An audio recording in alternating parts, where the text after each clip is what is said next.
And the prayer will be led by Mr. Aslan MA from the Ministry of Religion Affairs, Republic of Indonesia. Mr. Aslan, please.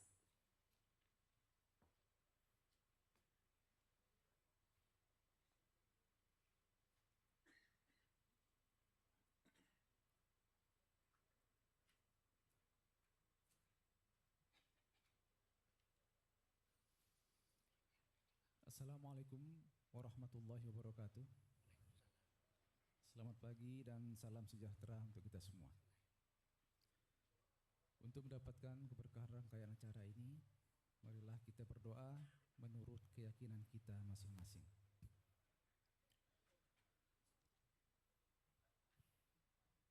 A'udzubillahi minasyaitonirrajim. Bismillahirrahmanirrahim. Alhamdulillahi rabbil alamin. Wassalatu wassalamu ala sayyidina Muhammadin wa ala alihi wa sahbihi ajma'in. Allahumma ya Allah, Tuhan yang Maha Agung, kami agungkan asma-Mu seraya memohon dan mengharap ridho-Mu. Pada hari ini kami menyelenggarakan seminar internasional dalam rangka memperingati Hari Pers Nasional. Kiranya ya Allah, Engkau berikan kelancaran kegiatan kami ini. Ya Allah, Tuhan yang Maha Pengasih lagi Maha Penyayang, berikanlah kesehatan, kekuatan, dan keselamatan kepada kami, agar sejatinya kami dapat melaksanakan fungsi kami sebagai juru informasi yang akurat dan terpercaya. Ya Allah, berikanlah pintu-pintu kebaikan, bukakanlah pintu-pintu rezeki, pintu-pintu keselamatan, pintu-pintu kesuksesan kepada kami semua. Semoga kami dapat terus menghidupkan dan menumbuh kembangkan media pers yang handal demi menegakkan kebenaran dan keadilan sosial di tengah-tengah bangsa Indonesia khususnya dan dunia global umumnya. Ya Allah, Tuhan yang Maha Pengampun, ampunkanlah segala dosa dan kesalahan kami. Ampunkanlah dosa dan kesalahan kedua orang tua kami, dosa dan kesalahan para pemimpin kami.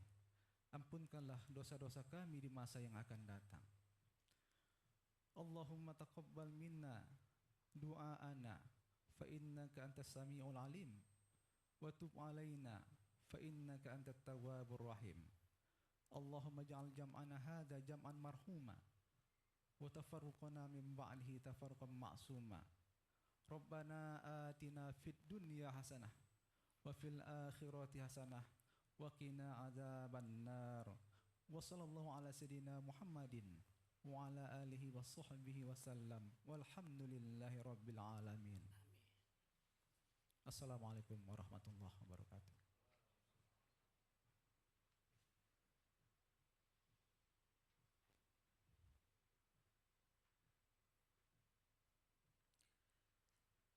Thank you very much, Mr. Aslan.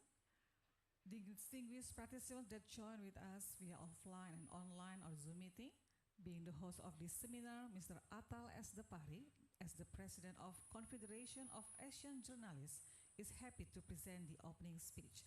Mr. Atal S. Depari, please.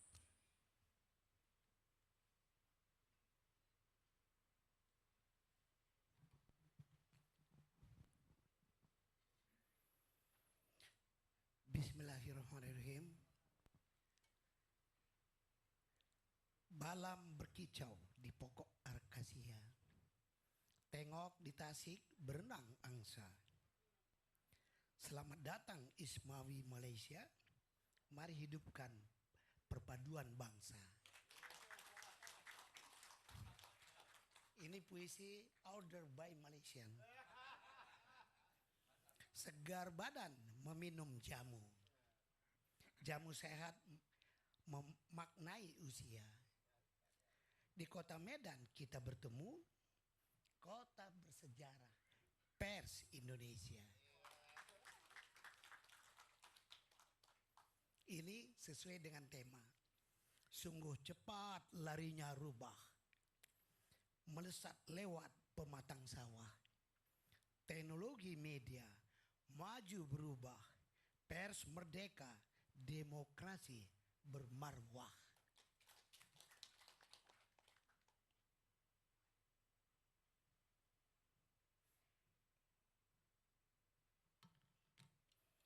Baru pidato ya. Pidatonya by text.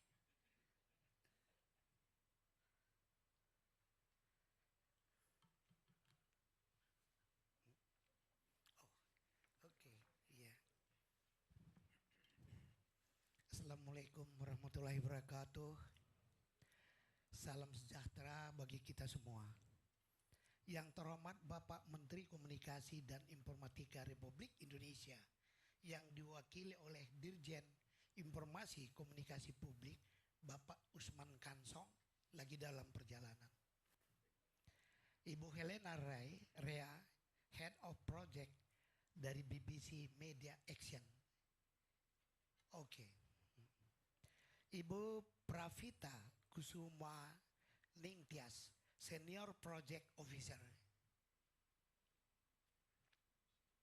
Rekan-rekan wartawan dan hadirin sekalian. Semangat pagi.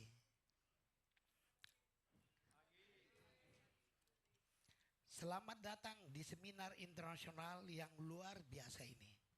Seminar yang bertajuk Media Massa yang Berkelanjutan dalam Tantangan Digitalisasi Platform Global. Ini nantinya akan membahas mengenai disrupsi yang dihadapi oleh media. Kegiatan ini merupakan bentuk kolaborasi yang melibatkan Confederation of Asian Journalists, CAG, PWI dan BBC Media Action.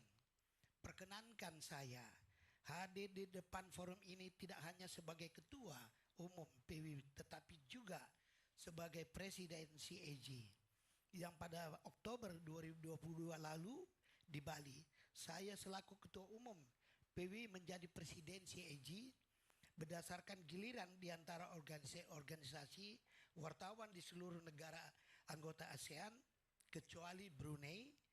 Saya akan mengemban sebagai presiden CAG hingga tahun 2024 mendatang. Hadirin yang saya hormati, seperti kita ketahui adalah suatu keniscayaan bahwa Indonesia terintegrasi dalam lanskap digitalisasi global. Kita secara fair mesti mengakui Google, Facebook, Amazon, Microsoft, Apple, Alibaba, Twitter, dan lain-lain telah memberikan banyak manfaat pada kehidupan sosial dan ekonomi. Pengembangan ilmu, pengetahuan, dan teknologi, kebebasan berekspresi, ekonomi kreatif, dan bahkan proses berdemokrasi. Namun, disrupsi yang mereka timbulkan juga sesuatu yang nyata dan dapat dirasakan di hampir semua bidang kehidupan. Tidak ada sektor yang menghindar dari transformasi digital. Sektor media dan profesi wartawan termasuk yang mesti mempersiapkan diri untuk menerima kebaikan sekaligus mengantisipasi keburukannya. Bagi para pengelola media dimanapun saat ini semakin sulit menghindari integrasi ke dalam ekosistem disrupsi konten dan pengguna dan periklanan yang dikendalikan platform digital global. Persinggungan jurnalisme dengan teknologi menunjang disrupsi konten, penambangan dan data dan layanan periklanan yang dioperasikan platform digital sepertinya hanya soal waktu dan intensitas. Semua media massa akan mengalaminya, tetapi terkecuali media ternama dunia seperti The New York Times, Washington Post, CNN, Sydney Morning Herald, The Sun, The Finance Time, Der Spiegel, dan lain-lain. Termasuk di Indonesia. Sebut saja seperti Kompas, Metro TV, Jawa Post, dan masih banyak lagi. Hadirin yang saya hormati, teknologi digital menghadirkan kemungkinan-kemungkinan baru yang menggiurkan untuk memproduksi konten, menciptakan interaksi, dan menjangkau halayak secara lebih intens. Dalam perkembangannya, memang banyak pengelola media yang kecewa terhadap perilaku platform digital dan berpikir untuk meninggalkannya. Namun sangat sedikit yang benar-benar melakukannya. Sebagian besar lainnya seperti tidak bisa meninggalkannya. Meskipun demikian, penting untuk sungguh-sungguh dipikirkan bagaimana agar penerbit atau pengelola media tidak sepenuhnya tergantung pada platform digital. Penerbit semestinya tidak hanya mengandalkan kerjasama dengan platform digital dalam mendistribusikan konten, meraih pendapatan, dan mengelola data pengguna. Saat penerbit harus senantiasa memiliki opsi lain di luar kolaborasi dengan platform digital untuk ketiga hal tersebut di atas. Kemandirian penerbitan di hadapan platform digital ini sangat fundamental sifatnya untuk keberlanjutan hidup media. Sejauh ini platform digital tampaknya masih memiliki kepedulian terhadap kualitas jurnalisme dan demokratisasi arus informasi. Namun perlu ditegaskan bahwa motif utama di balik uluran tangan platform digital ke kalangan penerbit sesungguhnya bukan di situ. Pada galipnya platform digital adalah kekuatan bisnis yang orientasi utamanya adalah peraihan keuntungan ekonomi semaksimal mungkin untuk diri mereka sendiri. Platform digital akan mereka lakukan dengan memanfaatkan jerih payah penerbit dan pengelola media, termasuk memanfaatkan konten jaringan dan kekuatan merek pada penerbitan media.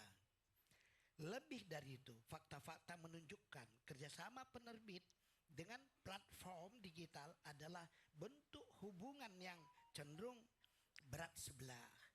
Bahkan kalau tidak mau disebut sama sekali tidak ada kerjasama yang win-win. Platform digital lebih banyak mengendalikan, penerbit lebih banyak dikendalikan. Platform digital dapat secara tiba-tiba mengubah sistem algoritma dengan dampak yang serius terhadap distribusi konten dan mode konten berbayar penerbit tanpa memberitahukannya terlebih dahulu. Platform digital dapat memaksakan bentuk kerjasama yang cenderung merugikan penerbit secara sepihak. Selain itu, tidak ada transparansi tentang nilai iklan dan data pengguna terkait dengan konten penerbit yang dimanfaatkan platform digital yang semestinya menguntungkan kedua belah pihak.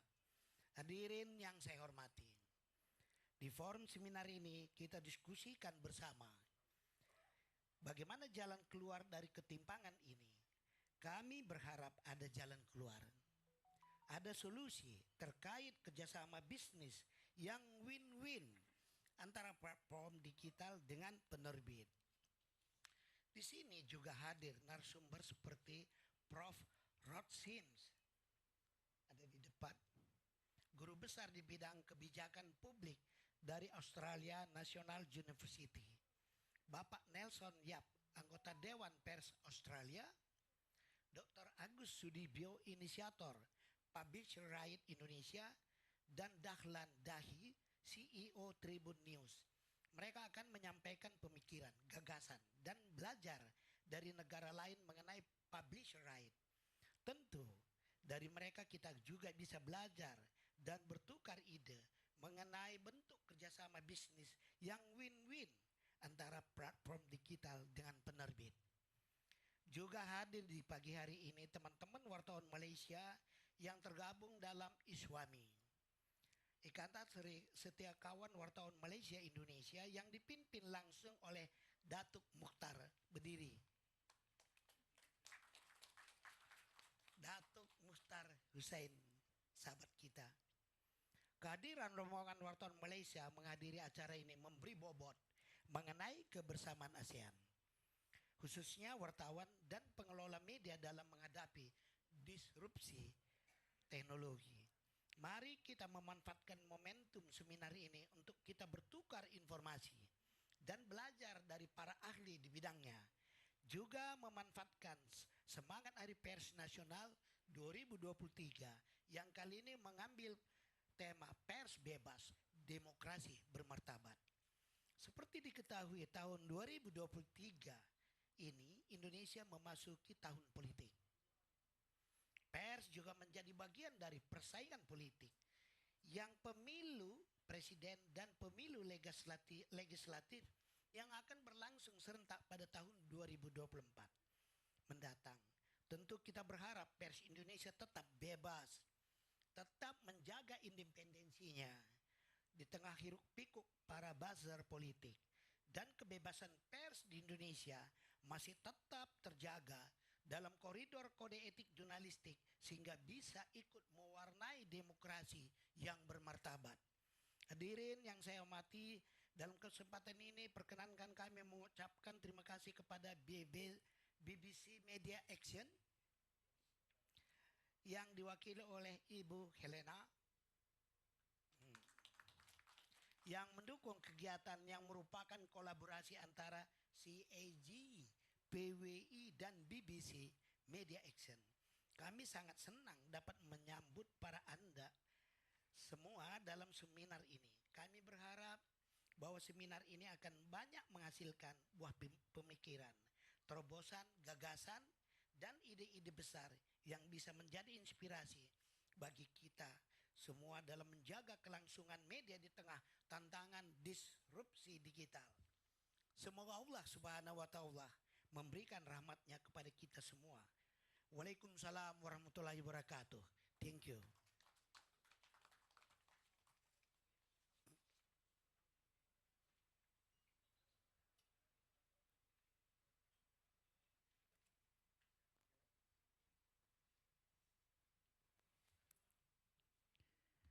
Baik, selanjutnya kami persilakan untuk Bapak Ibu atau Bapak Ibu beserta peserta ya. Baik. Baik, kami persilakan untuk berfoto bersama Bapak Atal dan Bapak-bapak lainnya untuk berdiri. Kita akan berfoto bersama. We will do the photo group session. Peserta tetap di sini tapi berdiri kali ya Bu ya. Kami persilakan untuk berdiri. Ladies and gentlemen, would you please stand up because we would like to do the photo group session. Thank you.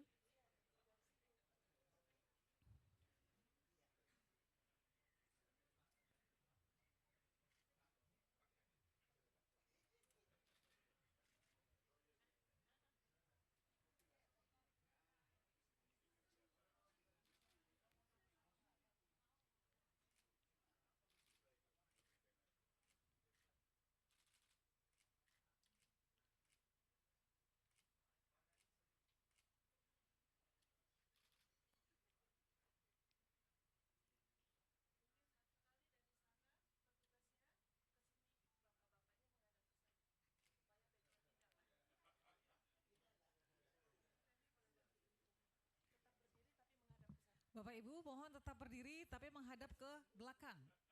Di balik, ngadapnya di balik Bapak Ibu. Supaya dampak backdropnya.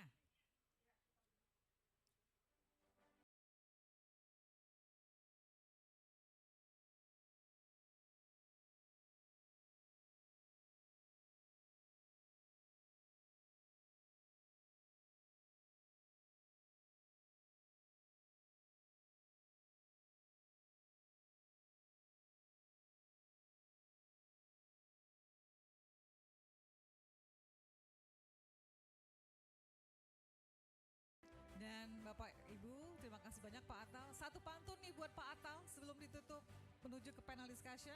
Bapak dan Ibu, satu buah pantun buat Pak Atal. Betik muda dibuat halwa, halwa dimakan enak dirasa. Kalau Pak Atal yang jadi presidennya, si Eji pasti luar biasa. Tepuk tangan buat Pak Atal. Baik, terima kasih banyak.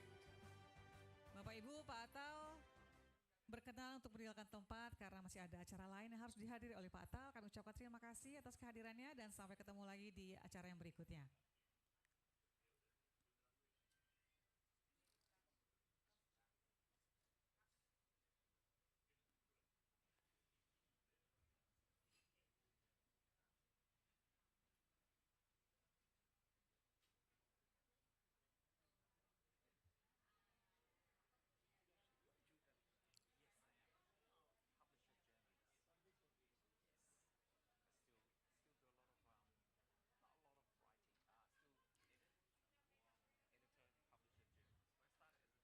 Bapak Ibu yang berbahagia, kita akan langsung saja masuk ke acara utama yaitu panel discussion.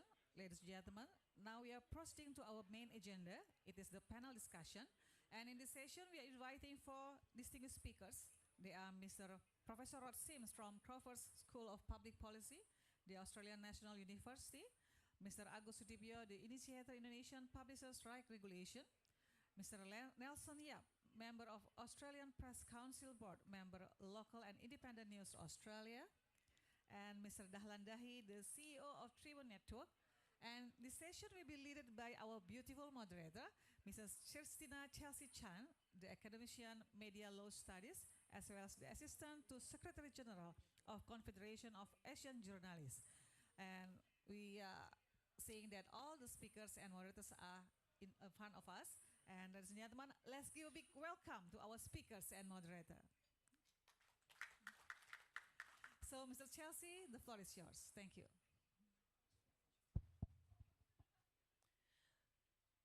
Thank you, Ibu Femi. Good morning to all of you, and good morning to distinguished speakers around me. And allow me to start the session with the information about the list of speakers, of course. As you may know that the initiate speakers, according to the program, before the panel start, it should be the speech from representative of Minister of Information and Communication, in this case, Director General of Information and Public Communication, Mr. Usman Kansong. But we just received news from his staff that he actually on his way to this venue from the University of North Sumatra. So I ask for your kindness that we still can start our panel right now, and when Mr. Usman Kansong arrive, then we will give him the floor for his speech representing as representative of the minister. Will that be okay for you for the floor? Thank you very much. Thank you very much. So I would like to check with our colleague from the IT team to make sure whether Professor Rod Sims already in the Zoom meeting. Does he already? Mr. Sam? Not yet. Okay, no problem. We already informed him that the session will start by 9:30 actually. So it's understandable that maybe he's still in his position to start to join the Zoom meeting, because his current position right now is in New Zealand, specifically in Auckland. So the time zone is very different from Jakarta and Medan time. So we're gonna start with Mr. Nelson Yap, member of the Australian Press Council, but also the founder and board member of Local and Independent News, in this case, Lina, from Australia. And then we will invite Mr. Agus Sudibyo, Dr. Agus Sudibyo, the initiator of the Indonesian Publisher Right Regulation, which is already with us here. And last but not least, of course, our CEO Tribune Network, Mr. Dahlan Dahi, on my right side. So there will be a session for dialogue or discussion from the floor to the speakers in terms of clarification of their idea, or probably you want to share your point of view. We will start after the panel finish. So please join us until the end of the seminar, and please be in a good spirit when we join this session. So allow me to inform you in terms of the topic, why we choose the topic digital disruption and sustainable media ecosystem governance. For sometimes the Indonesian publishers in the process of having this process to get in touch with the international digital platform to make sure that the product, the quality of their journalism product can be used in a proper and appropriate manner.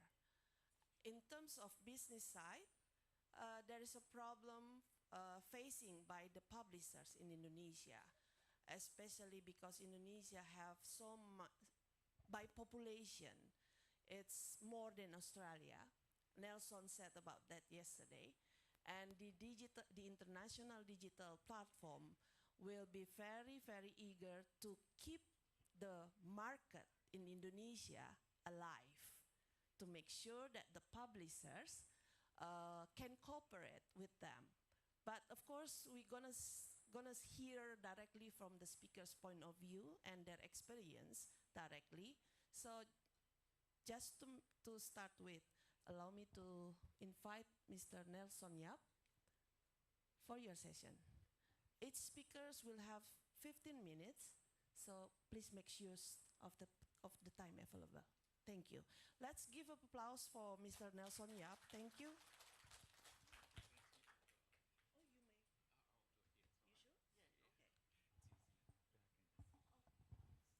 Thank you. Welcome, ladies and gentlemen, distinguished guests, friends and colleagues. My name's Nelson Yap. I'm the publisher of Australian Property Journal. I'm also co-chair and co-founder of the Public Interest Publishers Alliance and a board member of the Australian Press, not board member, just a member of the Australian Press Council and a board member of the local and independent news association. So I'm here today to share the experiences of what it's like for a publisher to negotiate and benefit from the news bargaining code in Australia. Oh. Do I press that button? Yes. Okay, excellent. So the Publishers Alliance, I'll call them PIPA, we were formed in 2021. When the Australian government announced that the news bargaining code would be introduced earlier that year, it was embraced by all the publishers in Australia because we thought finally we're going to get some sort of revenue or some sort of recognition for all the work that we've done. But after the code was shortly, introduced in Australia, we quickly noticed that independent and small publishers were ignored by the digital platforms. So before the code was, passed by Parliament, they had done deals with the major media companies, which were News Limited, 7 West Media, 9, the ABC, and a select number of medium-sized publishers. But they didn't do any deals with the independent publishers or the smaller ones. In fact, before the code was introduced in Australia, Facebook, we call it unfriended, but they blocked all the news websites and government websites in Australia. At the time, they said it was an accident, but we have seen since then that it wasn't an accident. It was a deliberate strategy to bully the Australian government so they wouldn't designate Facebook under the code. Now, it will be interesting because we have got 26 million people. Indonesia has much more than us. So I don't know whether Facebook will do the same thing and threaten to ban all the websites in Indonesia. Because the last time Facebook had their annual meeting, I think, or their quarterly meeting, they revealed to their investors that they had lost 500,000 users, and we saw 25% wiped out from their market value. So they lost $200 billion just by losing 500,000 users. Now imagine if they lost 196 or 98 million users in Indonesia. I think the company would lose much more than 200 billion. Anyway, that's just my thought. So the code allowed the Australian Communications and Media Authority to establish a process where publishers could join and basically be found to be eligible news businesses. Now, my publication and over 30 odd publications in Australia were recognised as a public interest publisher by ACMA, which is the Australian Media and Communications Authority. But despite being recognised, we still couldn't get the digital tech platforms to talk to us. They ignored all our emails and all our phone calls, all kinds of communication, because they weren't designated under the code. So thanks to Rod Sims, who will be presenting later today, it was under his leadership and his vision that the ACCC allowed an exemption under the anti-competition and laws to allow the publishers to negotiate collectively with the tech giants. So, and also the ACCC had concluded a report that found that there was a power imbalance between the digital platforms and the small independent publishers, as you expect. You know, we're talking about Google, which is a $1.3 trillion company, and a small independent publisher in Australia. You know, you can see that you're fighting a titan. So, I think you know, Australia, we say it's a battle of David versus Goliath. So it is truly that case. So. Okay, so I've already spoken about that. So yes, on the advice of the ACCC, we formed a collective bargaining group, and we were very fortunate to be represented by Emma McDonald, who was supposed to speak here today. Yes, through her role as Andrew Forrest's philanthropic Minderoo Foundation. So we were very fortunate there. And so to give a view, the only other collective bargaining group at the time was the Country Press Australia, which represented all the rural and regional local community publishers. But we were the first of its kind, PIPA, because of our diverse group of small, medium, independent publishers. As you can see, we represented sort of across the spectrum of all the different publishing and magazines in Australia. And I say this to the ministers or whoever I meet, that a lot of our publishers cover stories that are often neglected by the large media companies. So, and they're also, our publishers, some of them are in small communities with only 5,000, 15,000 community people. So, you know, if without our publishers, they would have no way to get news. But more importantly, though, I think as we see now the rise of fake news and misinformation, we as journalists and publishers, not just in Australia, but Indonesia and around the world, we are gatekeepers and we're fighting against the fake news. You know, I didn't put this in because I did the research after, but a joint New York University report found that between August 2020 and January 2021, misinformation posts by accounts on Facebook had 6 times more interactions than posts by trustworthy news sources. So therefore, critics were saying that, experts said that the report supports the view that Facebook rewards accounts that put out misinformation over publishers like us who put out trustworthy information.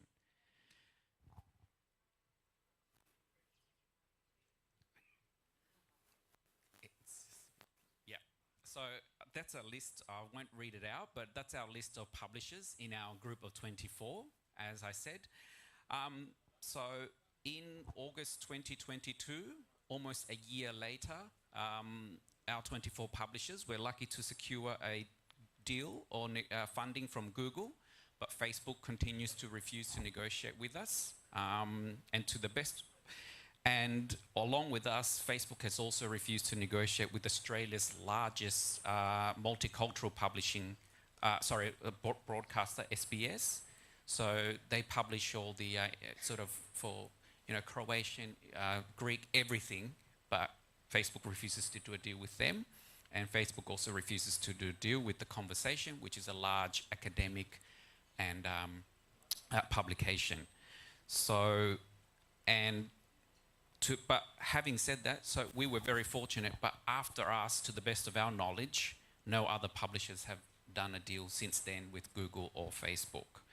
And so in that sort of, I'll just jump to so the government in Australia conducted a review of the code 1 year after to see what impact he has had.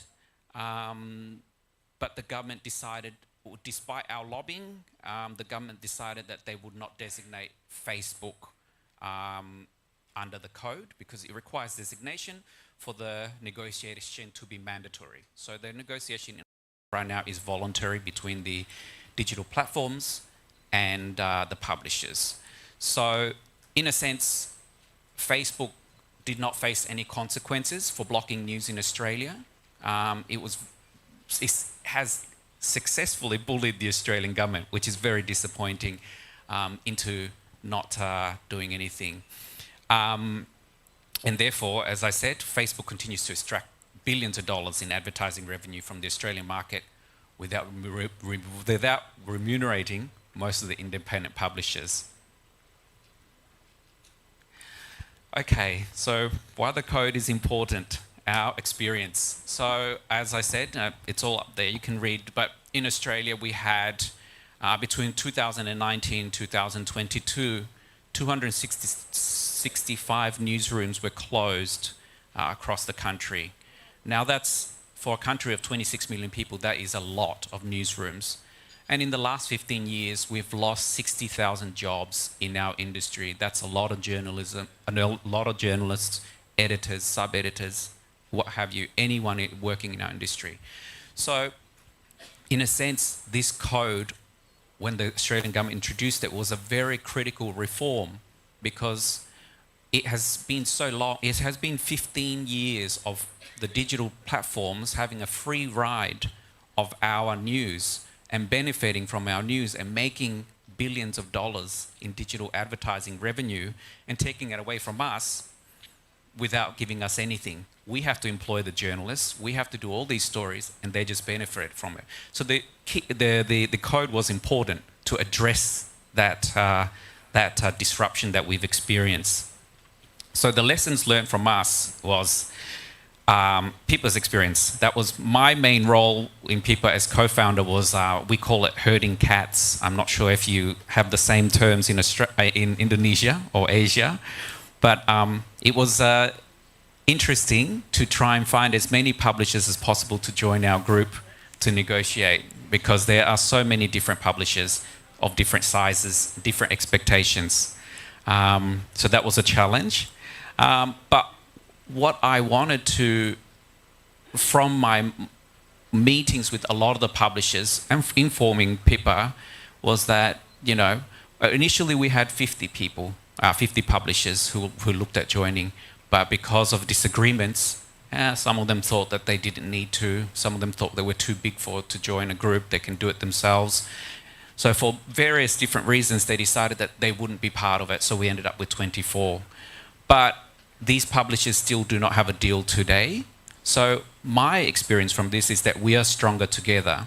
Whilst some of us might be competitors, you know, at the end of the day, if we don't stick together, there will be we are going against titans here. So if we don't stick together as publishers, we go in independently, we're not going to get anywhere.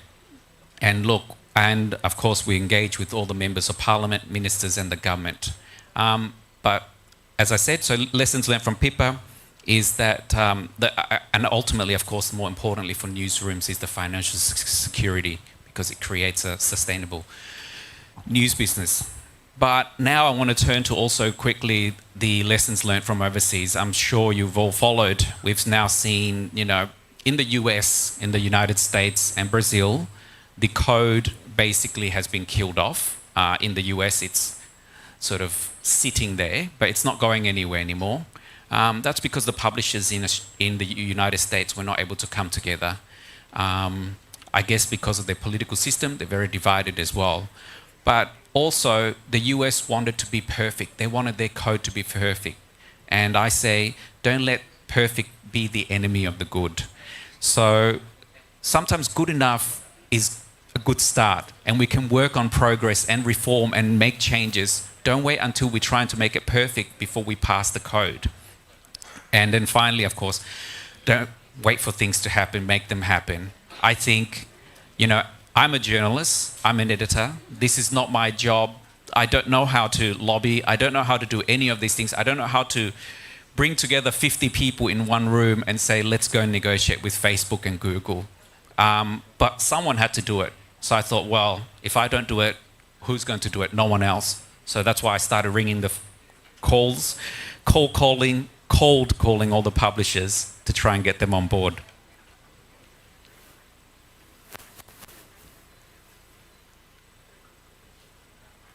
Okay. There's a delay. Oops. Oh no. So funding, that's just a quick slide. Yes, so now in Australia, where, as I said again, and Chelsea has mentioned, we are a small population. We have only got 26 million people, so our media companies are smaller than yours. But publishers, large and small, in Australia have benefited from the deals that have been done with Google and Facebook.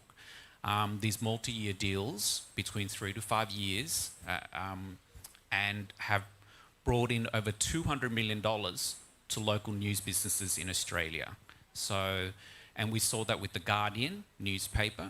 That investment that they secured from Google and Facebook has enabled them to expand their newsrooms by 40. I think it was actually 50 journals, but I said 40 just to be safe.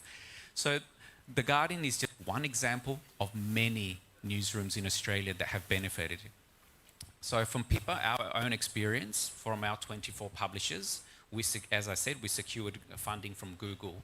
And to their credit, since we have made a deal with Google, we signed our deal with Google, they have recognized our value to their, they have recognized our value to their platform. And we've had a very positive working relationship with Google, which so it should be. And also we've received a lot of mentorship from Google and participated in a lot of training programs, particularly in digital disruption. We wanted to learn what's the best approach, how are we sort of reaching our new audiences. And at the end of the day, we also know that, Google has access to all the data analytics. So they can share that vision, that sort of data with us to help us navigate this digital disruption. But from my experience, an independent publisher and owner of Australian Property Journal, the funding from Google has allowed me, just in my example, to hire more journalists. I've also started an internship program with universities to train young journalism students. We've also expanded our public interest journalism news coverage. So we're doing a lot of stories about homelessness, social housing, climate change. So all these things. We've upgraded our digital infrastructure, launched new products, and we've also grown our traffic as well. And that's just in the first 6 months. So actually our first 6 months was February the 1st. And that's just in 6 months what we've achieved from Google funding. And we have all, as I said, publishers, large and small, secured multi-year deals. So imagine what multi-year deals can do for Indonesian publishers if we have achieved that in just 6 months. So my final thoughts are that, and we've seen this in the Treasury Review in Australia, is that Google and Facebook are just the start. We've got digital disruption, but digital disruption has now evolved into the social media disruption. Because as now, no doubt you've now noticed in Indonesia that the millennials and the Gen Z news audiences, they turn to social media to get their news. So therefore, in Australia now, the government is considering expanding the code to include Instagram, TikTok, YouTube, Microsoft, and the Apple News platform. And I think the Indonesian government, and particularly looking at the code, should consider expanding it to the social media platform as well, because that's where a lot of the people are getting their news. Research from Oxcom in 2022 found that 29% of teenagers are getting their news from Instagram. And I actually said Instagram twice. 28% are getting their news from TikTok and 28% from YouTube. I should have fixed that mistake. Sorry. And so now, but also the Reuters Institute at Oxford University found that a third of TikTokers now use TikTok for their daily news. Now, and YouGov Global Profiles did a research and found that 2 in 3 people in Indonesia and Vietnam, that's 67% of the population, yes, that's right, use social media as a source of news. That's the highest rate globally and higher than the global average of 46%. I think if you look closely, Australia, we are around, well, we're 33%. So you have an audience that's twice as engaged with social media when they get their news. And also, I suppose it makes sense because consumers aged between age 18 and 33 make up the majority of the audience that use social media for news. And again, I point out, Indonesia has the youngest median age in the world. You have people who are a lot younger than most countries. So, and we know that young people are the most engaged in social media. So social media disruption is the next one. Google and Facebook are great, to get the code started, they're great, but we also have to consider that in order to preserve journalism, and what we do is a public good, we are just as important as hospitals, roads, and all those things. We sometimes, I think, in the media don't sort of see ourselves doing public good, because I have to confess, a year ago, before I started doing this, I just saw myself as a journalist writing stories every day, filing in your stories and then going home and thinking that's done, that's fine. But we don't value what we do sometimes, and I think then we can't, if we don't value what we do and if we don't see, sort of step back, then how can we go to government and say, you need to support us in this because we want to deal with Google and Facebook? What we do is important, particularly in the rise of fake news as well. So we are the gatekeepers against fake news. Without us, the government will have to contend with a lot of misinformation and fake news that's on social media. And that will destabilize, and it's not healthy for democracy. So what we do is healthy for democracy. And it is, we are a critical pillar in democracy. Thank you very much. Thank you, Pak Nelson. Allow me to call you Pak, as we usually here in Indonesia, for respecting the male gentleman, whether it's married or unmarried yet. So please bear with me. So, Bapak dan Ibu, okay. Bapak dan Ibu, allow me to speak in bahasa a little bit, just a little bit. Bapak dan Ibu, untuk informasi bahwa penterjemahan dari bahasa Inggris ke bahasa Indonesia sebenarnya tersedia dalam caption di dalam ruang Zoom. Jadi jika membutuhkan bantuan penterjemahan tersebut, kami persilahkan untuk bisa mengakses dari device masing-masing di link Zoom yang disediakan oleh panitia atau di YouTube yang disediakan oleh panitia. So, back to English. Back to English. Another information from the committee out there that Mr. Usman Kansong, our Director General, is already on his way to this venue. But the traffic in Medan is unpredictable as we experience these 2 days in Medan. So please bear with me too for this and also the speakers. But Mr. Usman Kansong committed to be with us later soon. In the meeting room right now, we have Professor Rod Sims. Do we have Sam Oliver? Is he? Yes? Okay. Can you show him in our screen, please? Hi. Hello, Professor Rod. How are you? Okay. One moment. We haven't heard your audio yet. Oh, I'm sorry. Can you hear now? Yes, loud and clear. Thank you very much. So, Professor, just to inform you that we already opened the seminar by official opening. We just finished with that. And then we already invite Nelson Yap as the first speaker, because it's my apology if it's a bit of the structure of the speakers is a bit changing, because we understand that you are kindly agree to speak with us even though you are on holiday. So really appreciate your time right now. It's very valuable for us. And we can see you from our screen in front of us. So you are facing the seminar room right now with about 100 participants. And most of us agree that we can start and still using English as our language for the seminars. And it's being translated to Indonesian in the caption, which is you can also see from your screen in the Zoom meeting. But it's in Indonesian anyway. So you may start speaking in English as you, of course, your native language, and we gonna follow, and the participant will follow also with Indonesian from their devices here. So Professor Rod, let me introduce you that Professor Rod Sims agree with us to speak in this National Press Day conferences, and it's his second participation actually, because last year he spoke with us also in Kendari. He did it during his term as the president of the Australian Competition Authority.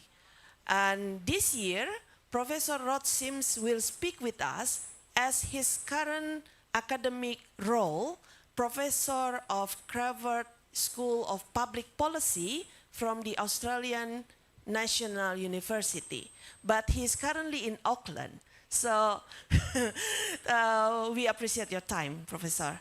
So as you may know that the topic of today is still related to the process and the effort from the Indonesian publishers to have the bargaining code and the publisher right to be established in Indonesia. In front of us, publisher owners and also academician join us, and the government official also with us. So we allow us to invite you for 15 minutes to share your thought about this. Thank you, Professor. Let us applaud him to encourage Professor. Thank you. So time is yours. Okay, thank you very much, and thanks for the invitation to speak. Unfortunately, as you say, it did coincide with me being on holidays, and I have to say I'm not in Auckland. I'm very much to the north, the northern tip of New Zealand, so I hope the internet holds up through this discussion.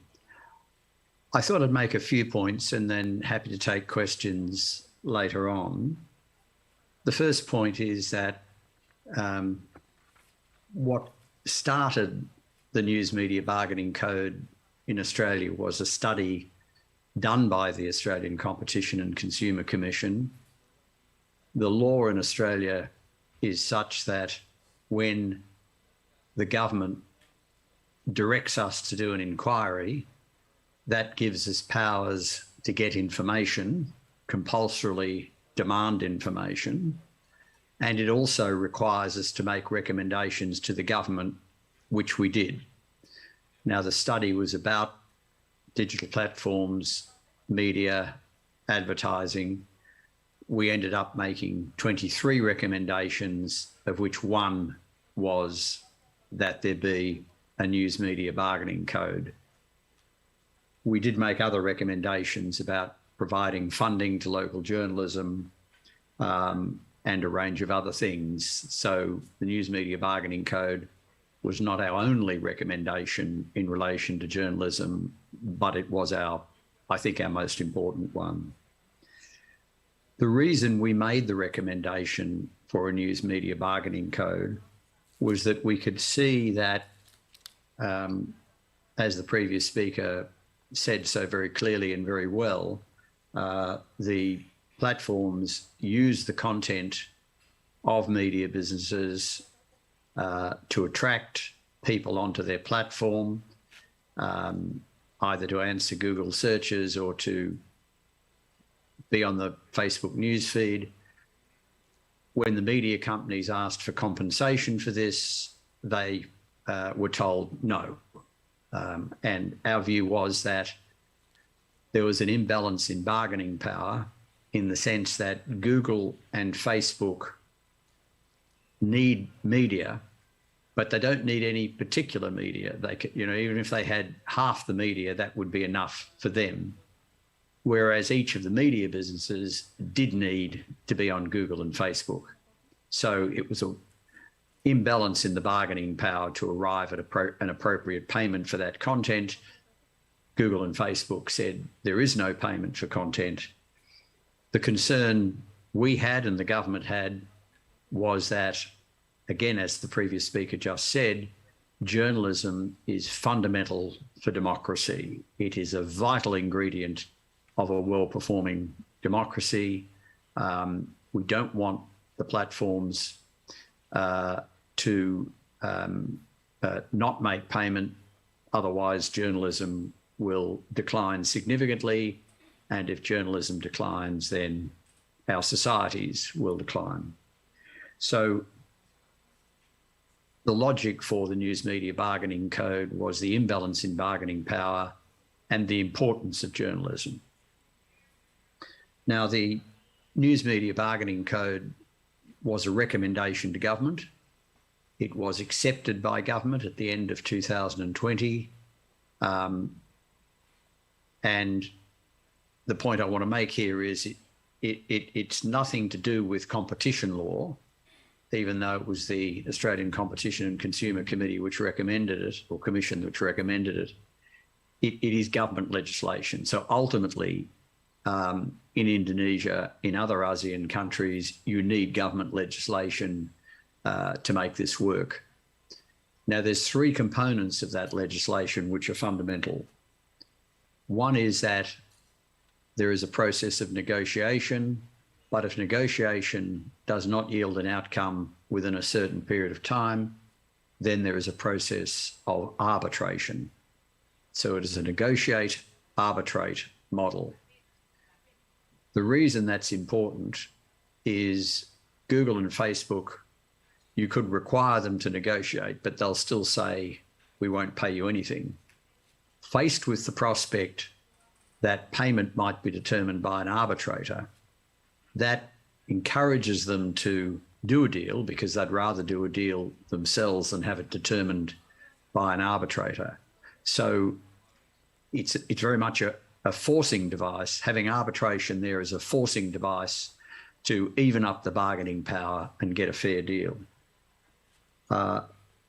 The other component is that the legislation says that the legislation in Australia does not compel Google and Facebook to do any deals, but if they do a deal with any media company, then they must do a deal with all qualifying media companies. So one in, all in was the second component.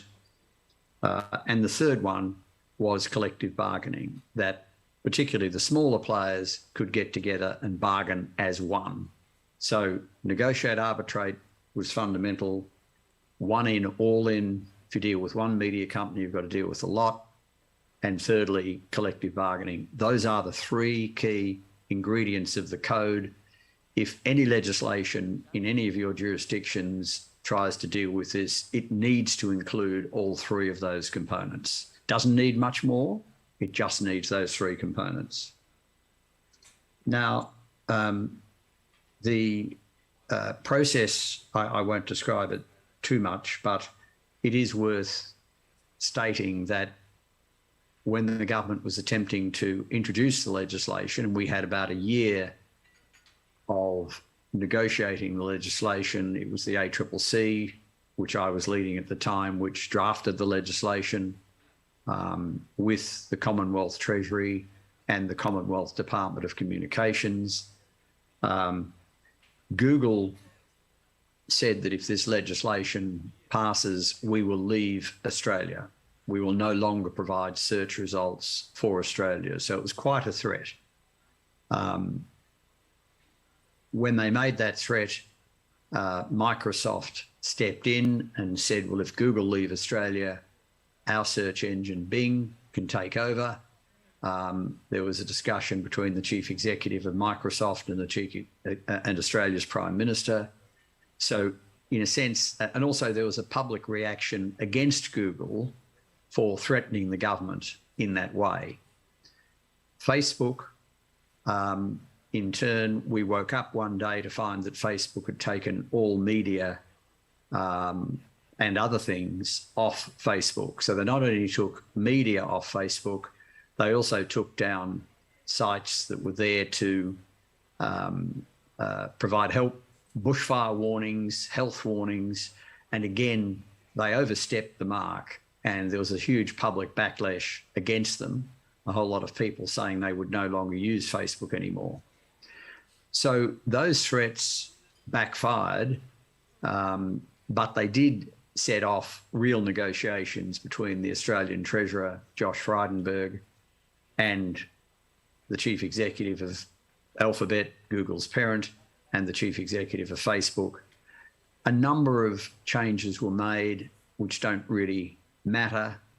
The one change that is worth explaining was that the Treasurer felt that the Google and Facebook were scared about being designated under the legislation. So the legislation sets up the framework, but to be covered by it, you've got to be designated by the Treasurer. The Treasurer said, well, if you go out and do deals with our media companies, we won't designate you. That caused Google and Facebook to immediately go out and do a lot of deals, whereas I thought, certainly, and others did as well, that deals would be done against the threat of arbitration.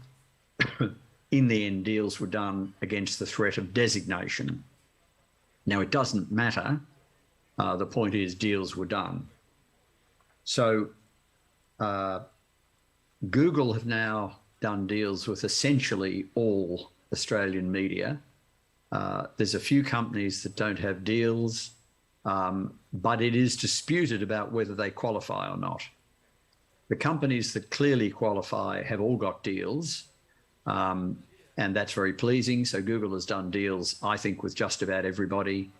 The number of exceptions are exceptionally small and may not exist.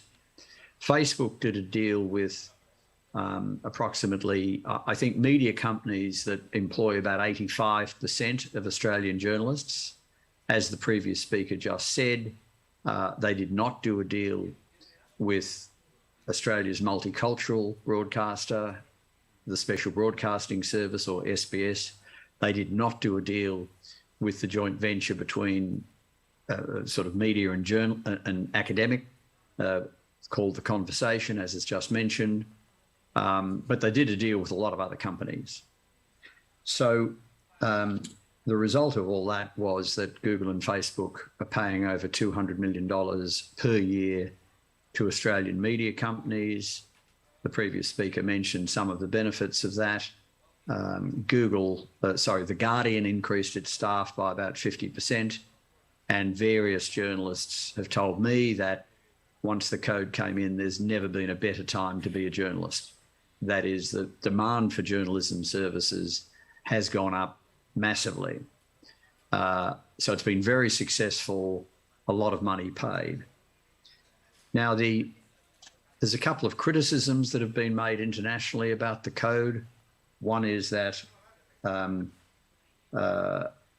it just deals with, it just benefits the large players, not the small ones.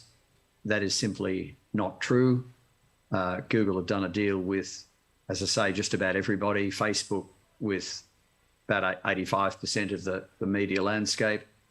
But deals have been done with large and small players. In my experience, the smaller players got more money per journalist than the larger players. Now, that's not going to be always the case, but it's certainly largely the case. It's been a very successful process. It's now being followed in Canada, where the legislation is now being reviewed by the upper house of their parliament. I spoke to the lower house. It's now before the upper house. So I'm very confident that there'll be a news media bargaining code equivalent in Canada. I think there's a good chance there'll be one in the United Kingdom. They're due to pass their legislation next year. It's broader legislation, but once it's passed, it allows for a news media bargaining code. So they're the two most likely places. Obviously, I'm heartened by the fact that Indonesia is actively considering it, and I hope other countries in ASEAN will consider it. As the previous speaker said, the opportunity looks as if it's lost in the United States, although I'm going there late March, early April, and hoping that it can be revived, but we will see. The main lesson, I can only repeat what the previous speaker said. What made the code, what got the code into legislation, what made it so successful was the media worked together. All Australian media pretty well backed the code. Even newspapers to the right and to the left of the political spectrum, they joined together and lobbied the government to get the code. And with the code in place, then deals were successfully done. Now, those deals are in place for 3 to 5 years. There is provision under the legislation, which the previous speaker again said, for the code to be extended to other platforms. That would require further consideration. We have a new government in Canberra at the moment, and it's got a lot of priorities. I'm sure it will get round to this issue, but it's got a lot on at the moment, having just come to government with a whole range of problems confronting them. So I don't think we've heard the last of other platforms getting designated or threatened to be designated. And it may well be that action is taken against Facebook for not doing deals with the SBS and the Conversation. I think we're still fairly early stages with a government that's had other priorities. So look, I'll leave it there to stick within your timing, but happy to answer questions at an appropriate stage. So thank you very much. Thank you, Professor. Thank you very much. We give you applause from here. So you don't mind to continue with us for another 20 minutes, perhaps? Yes, I can certainly do that. Okay, thank you very much. But to inform you that we already have our Director General of Information and Public Communication, Mr. Usman Kansong. Let's give applause to Mr. Kansong. Yes, he's here in terms of his role to representing the Minister of Information and communication and informatics. Pak Usman, we already start with 2 speakers, especially Nelson Yap from the Lina, the local and independent news publisher from Australia, and he spoke about the process and the success, and especially quite interesting, what happened after that. Yes, what happened after that is, I think it's very quote, yeah, to be quote here. And from Professor Rod Sims, you actually met him also in Kendari via Zoom, and he emphasized about the process of legislation, but also he talked about whether the 3 components, the negotiation and arbitration process, the legislation itself, and of course, how to encourage the media groups to be able to cooperate each other strongly, to have and to pass the regulation as needed, as initiated by the media community, in this case, Pak Agus Sudibyo and the network. So, Pak Usman Kansong, if you don't mind, we would like to invite you in this moment right now to speak about some of the progress that we already have at the House of the Minister. Time is yours, please.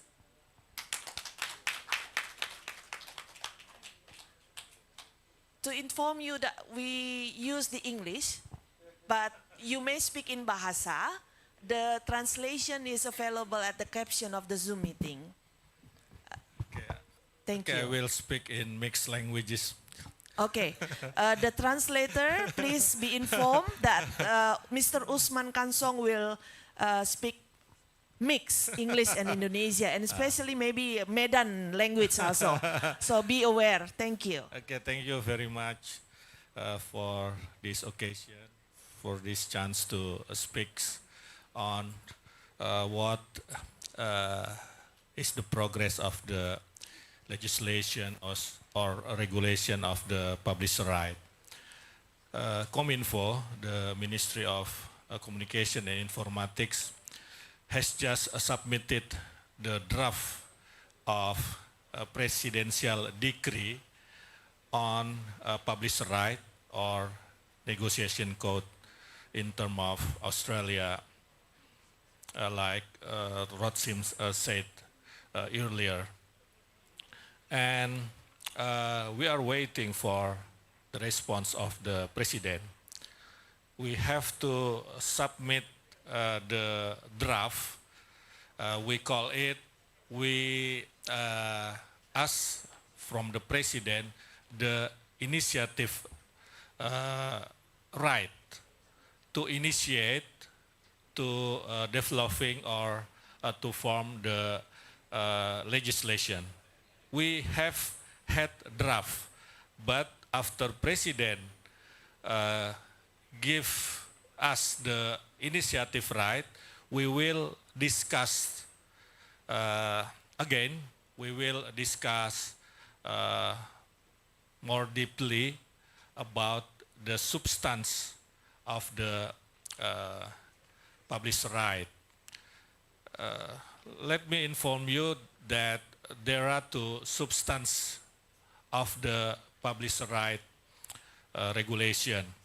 The first is that the platform must cooperate with the media in Indonesia in terms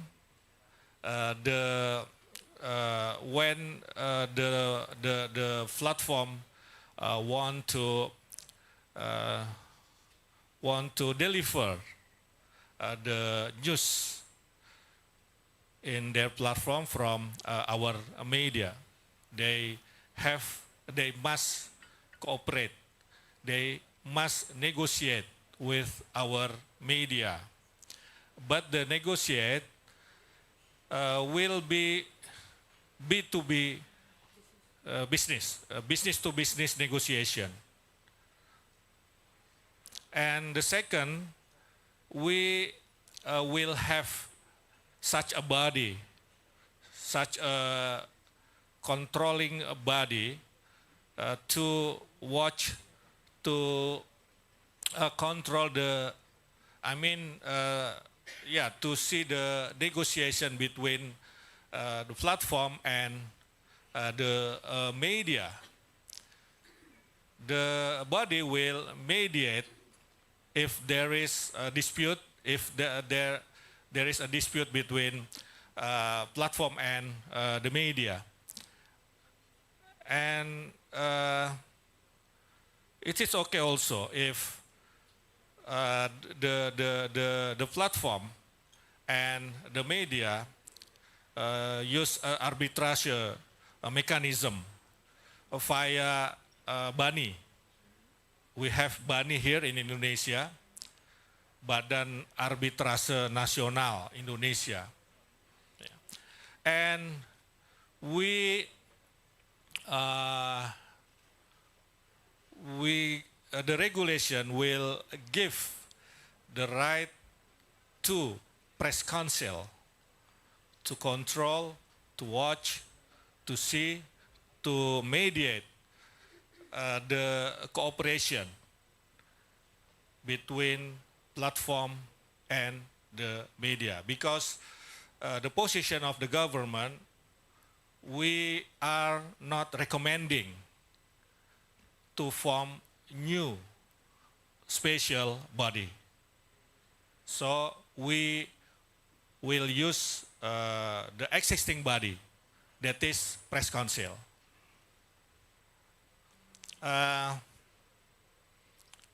I agree with Rod Sims that this legislation, this regulation needs the working together, the cooperation amongst the media.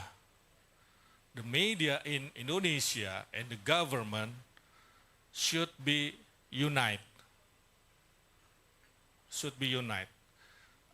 We don't want in government that there is a dispute or there is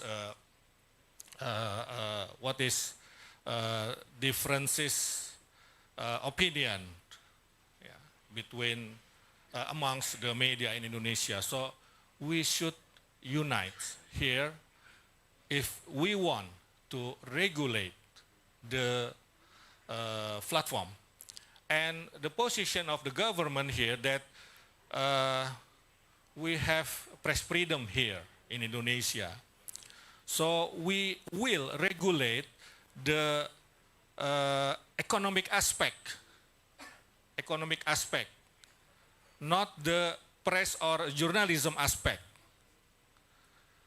That's the first. And the second, we regulate, we govern the platform, not regulate or govern the press.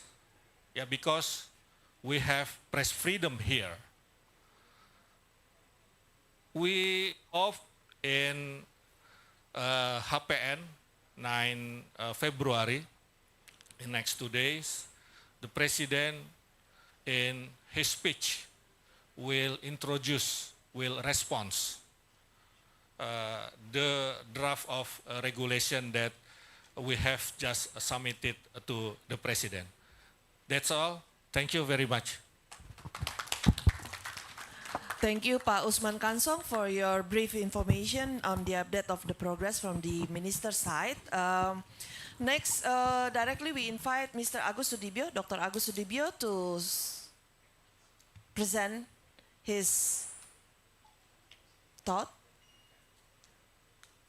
Thank you. And next, after that, we will invite Pak Dahlan Dahi. Thank you.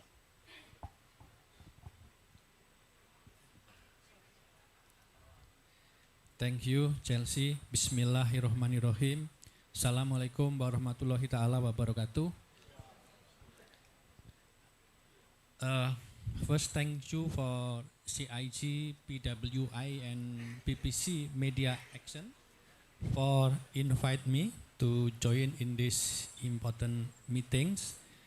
And it's really nice to meet all of you, especially colleagues from other country in Southeast Asia region, especially from my friend from Malaysia, tepuk tangan. And also my friend from maybe Vietnam, Thailand, Philippines that join in this seminar. I would like to share the experience of Indonesia media community to the advocacy for news media bargaining codes, and then also I would like to share the idea for the need for inter-country media association caucus or alliance for together to the same advocacy.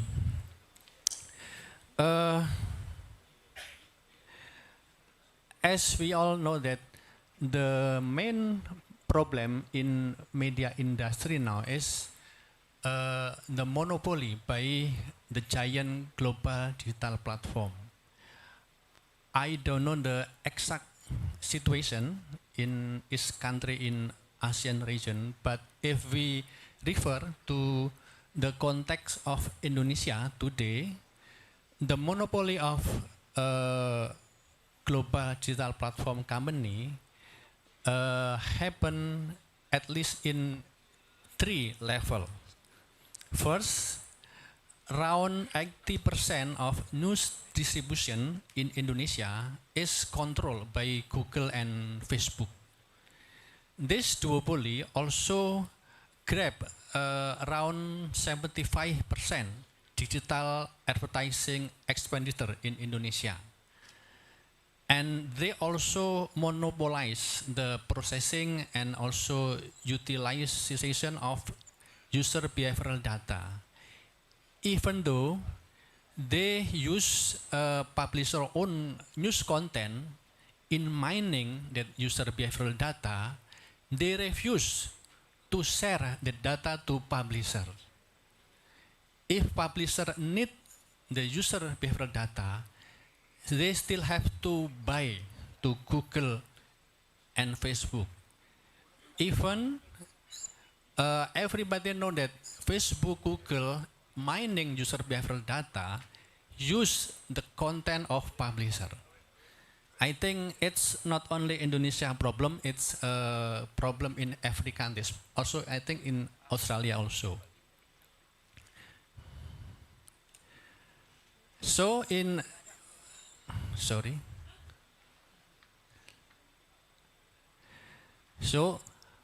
in this context, I think 2 years ago, media community in Indonesia, Indonesian Press Council, Indonesian Media Association, Journalist Association together established what we call Indonesia Media Sustainability Task Force. Indonesia Media Sustainability Task Force. And this task force tried to initiate the drafting and the advocacy of Indonesia News Media Bargaining Codes, which refer to EU Publisher Right and the Australian News Media Bargaining Codes.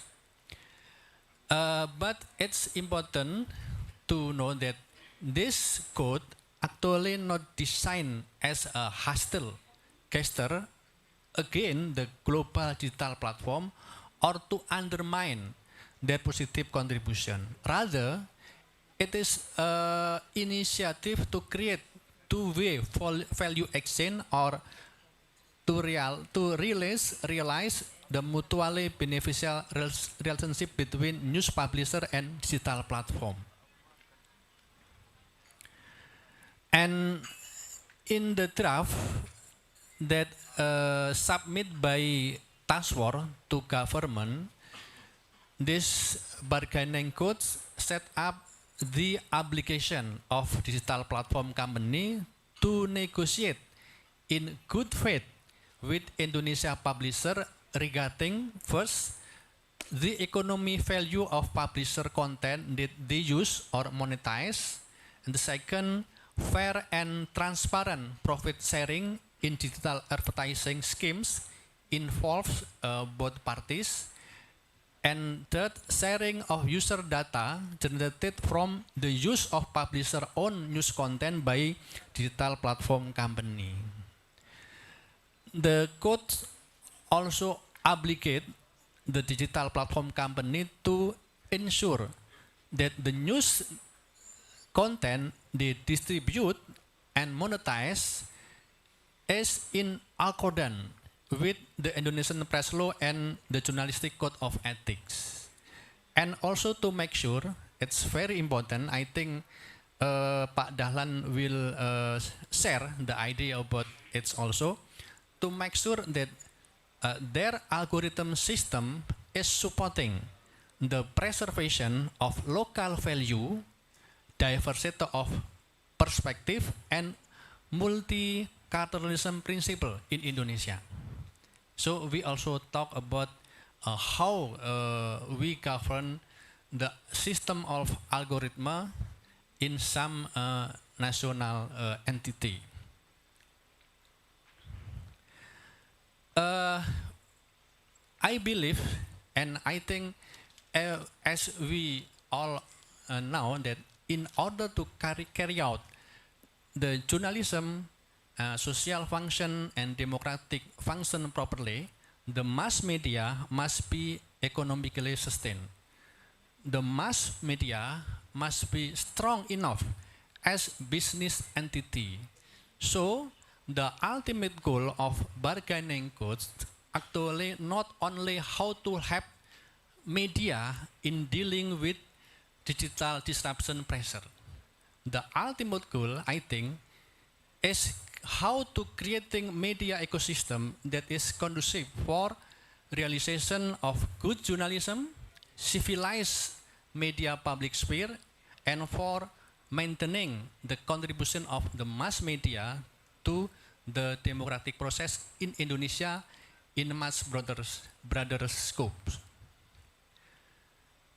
But we believe that to realize the news media bargaining code, also how to build balanced fair system for negotiation with global digital platform, media community in each country cannot walk alone. If we walk alone in this field, we will always facing David versus Goliath struggle between the giant global digital platform. So we must build network, and therefore we need to establish a kind of caucus or alliance of the media association in ASEAN region, and together fulfilling media sustainability principle in this region.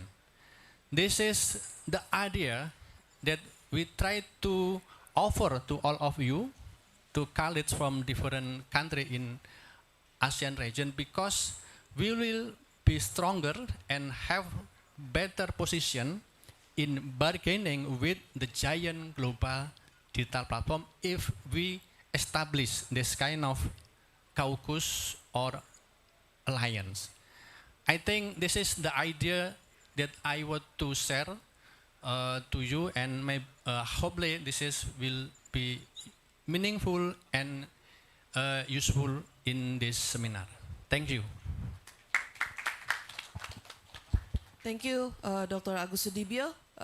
The process of the advocacy and the purpose of the ultimate goal together among the ASEAN Journalist Association and journalist organization to have this idea to be happen at the end.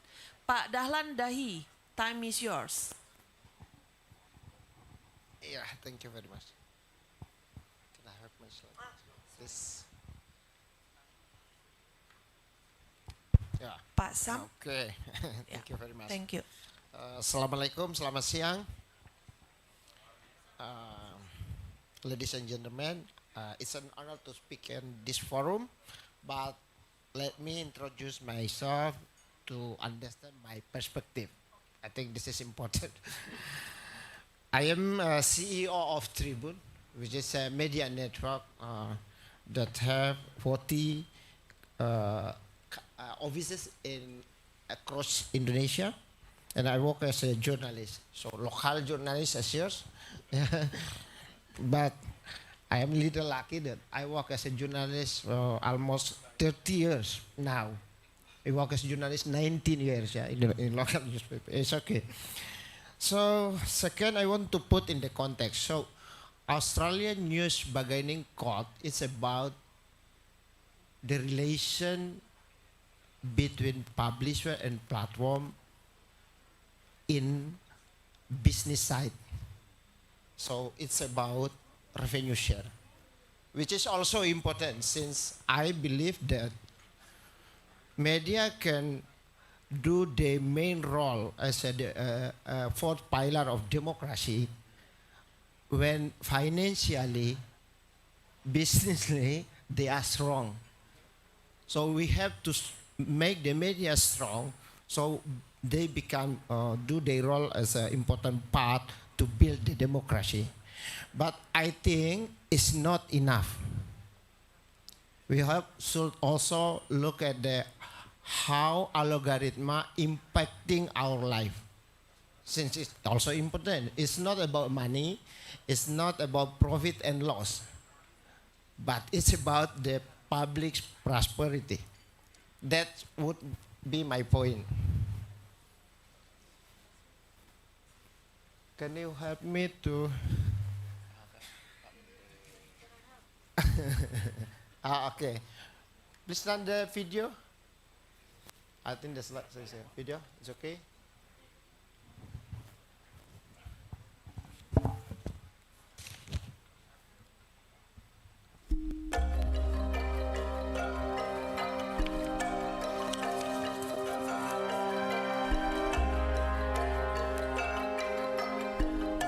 Indonesia, negara kepulauan terindah.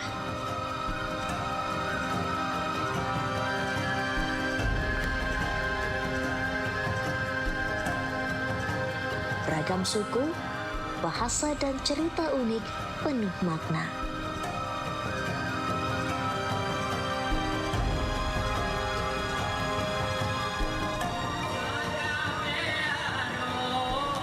Warna-warni Indonesia dalam Bhinneka Tunggal Ika.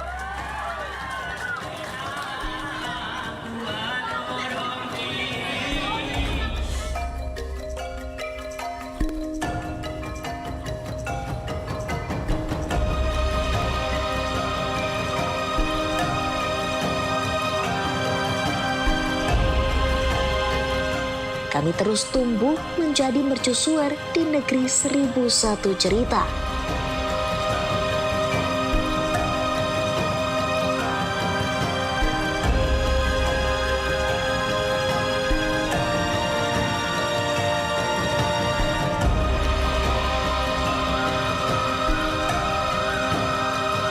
Kami tahu lebih dalam karena kami dekat dengan sumber cerita. Kami unik sebab kami menghadirkan 1001 cerita lokal untuk Indonesia. Kami adalah representasi keberagaman sudut pandang untuk tetap menjadi Indonesia. Tribun Network. That's a clip. So, thank you very much. It's the face of Indonesia.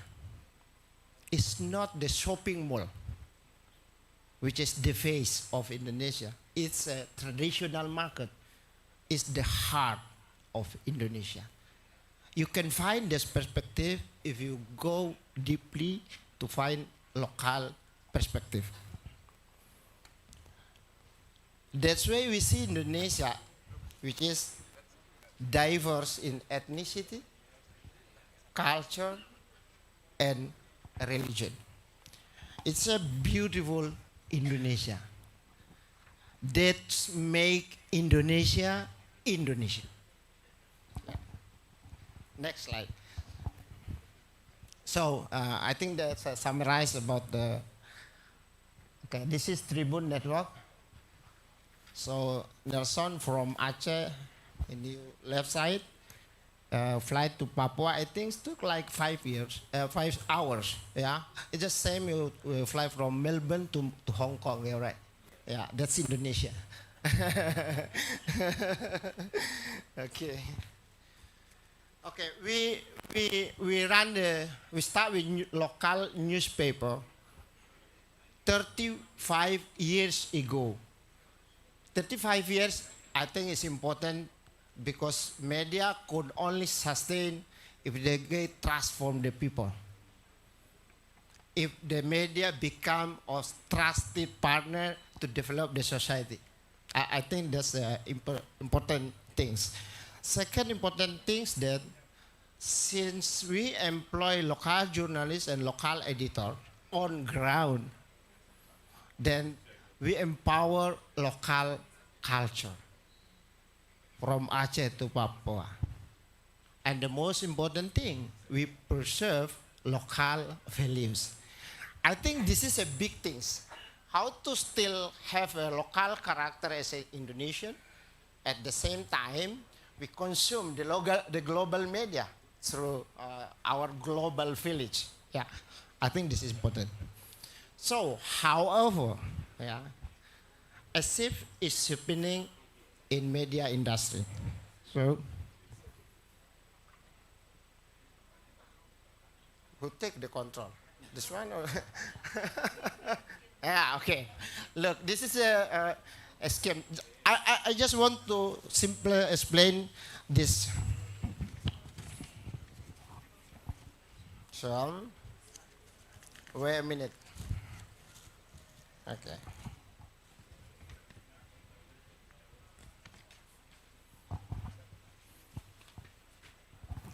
Let's imagine the era of newspaper, where the digital social media and Google are not so powerful like nowadays. Okay. I want to emphasize that journalists works to find and to process information and to publish them to the public. Editor process the news and decide what news, in what angle, for the public. My point is, the editor has the power to decide what public should remember and what should be forgotten. Yeah. Editors are responsible for building a good and healthy society. Fortunately, the editor's immense power is guided by press ethics, press law, and one more thing, local values. It's all ensure the editor works for the public, for democracy, and protect the local values. Okay, and then this is our work. Next slide. Okay. Pasam, next slide, please help. This is our work now, the digital. Look at the red sign.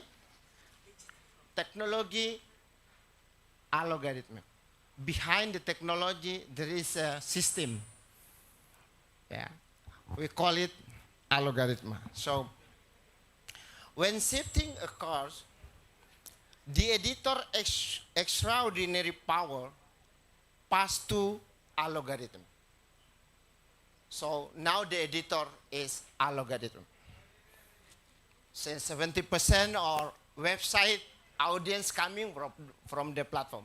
So actually the editor, the real editor is technology, the real editor is algorithm. The algorithm determines what the public should see and forget. Just same the power with the editor does. The big problem is the algorithm works on a global scale for all ethnic groups and all religions. Global society through algorithm proceed the same direction. forming a unified global village. I discussed with with my friend in a global tech company. I introduced this perspective and he told me, leave algorithm to the user, to their behavior. Since you know, the user, the content, the raw material, it's a raw material for digital tech company. And it is free. That's Australian news bagian code ask, please pay. This is our raw material. You should pay. It's not free. Yeah, it's a gold. It's a gold mining, okay? But leave algorithm to user, to their behavior, and let algorithm work to provide content and news that are relevant to them, actually causes a big problem. It looks democratic since you have you hand over the power to user, not to the media. But here is at least two problems. One, what if there is human intervention in tech company to remote content? Who control them? This is happened. If the government body or some figure in the political private that's strong, they can ask platform to take out some of content. It's happened also in our world as a publisher. But it's all work in the backstage. Nobody responsible, nobody know. Okay. Second, what if the algorithm which work with the amount and the quality of engagement move in a direction that actually destroys society and civilization? Who control them? That's the point when the editor or when algorithm take over the power of human editors. Next. The contrast is there, not here. So that's algorithm, then that's a human editor. Okay? Next, please. Okay. Here is my big question at this forum. Who watch, who control the guys, the men behind algorithm? Since algorithm decide of what public would see and forgotten, who control them? Is Indonesia legislation, Indonesia president, Indonesia parliament, or should Malaysia parliament? Or should United States parliament? Who control these powerful guys? And who know them? Any of you know who is the man behind the algorithm? I want to state my important point. Okay.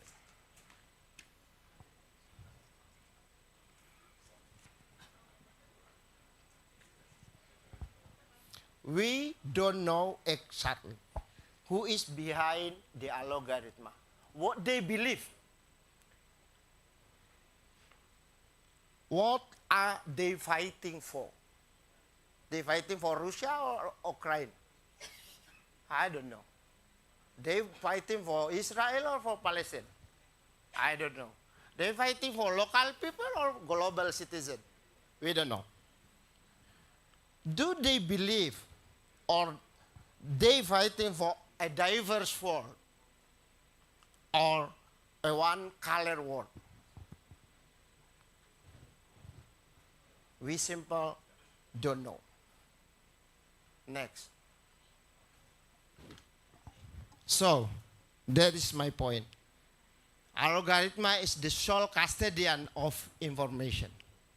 It's capable of filtering the truth, capable of divining the truth, and cannot be held accountable for their decision. Who will empower local culture and local values then? Are we gonna let the colorful world become only one color? Then, next. Okay. That's why I propose that should be independent, trustee body who take the role to control a logarithm, to make sure they preserve local value, national identity, and democracy.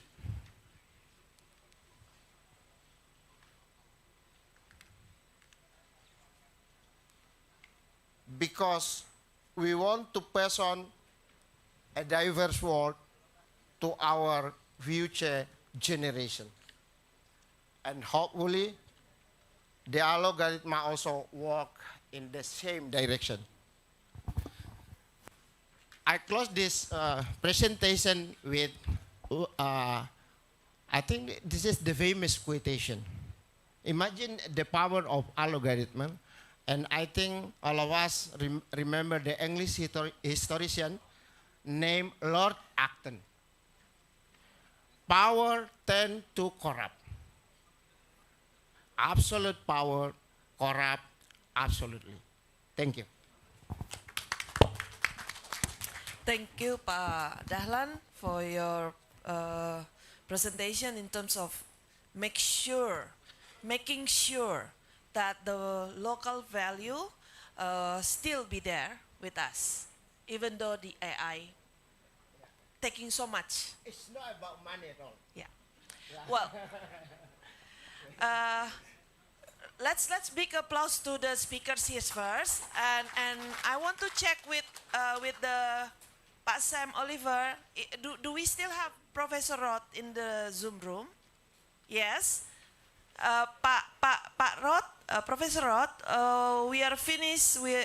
We finished with the presentation now, and would like to open the session for comments and question answers. I hope you still with us and willing to take one or two questions from the floor here. And I would like to directly open the floor right now. If there is comment or questions from the floor right now, from the right side, middle side, the left side. Do we have hands up to raise questions? Okay, one from the left side. There is a lady, and then one from the right side. Can the technical officers help with the microphone, please, to make sure that the gentleman and the lady can connect with the audio in the Zoom room? Yes, please, Pak Sam, to the lady here, Ibu Santi, I believe. And then from Malaysia, please, Ibu Santi. Yes.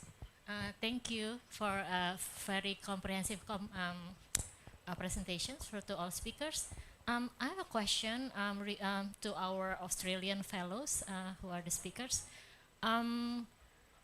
Since the regulation or the code is to fight against monopoly, like should be an antitrust government agency who fights it instead of under the press council. But I'm just wondering, in Australia or whatever you found out when we were going to go for bargaining code, is there any where in the world that the press council regulates the body to fight against antitrust? Okay, I am sure Professor Roth already take that question too. Next, our friend from Malaysia, please help. Thank you. Oh, Ibu Noni, thank you very much for your help. She is our journalist. Okay, my name is Chamel. I'm from Malaysian Press Institute. Press Institute. I've got a question for Nelson Yap. You mentioned that the Australian media earn about 200 million US dollar per year. AUD, Australian dollar, sorry. Australian dollar per year. And the things that I want to know, how actually do you distribute the amount among the 24 PIFA members? 200 million. You know? And also a question to Prof. Agos. I think you highlighted a very good idea in terms of ASEAN, how ASEAN collectively can negotiate with the technology big company. But do you have the legal framework to do that? For example, Australia has its own code, and Indonesia is, I think, progressing in advance to have that code. We in Malaysia is still, we don't have discussion about creating a code, but maybe after this seminar, we will suggest to the industry and the government as well, so that the code can be put in place and have legal standing, so that Malaysia with a population of 30 million people, Australia has about 26.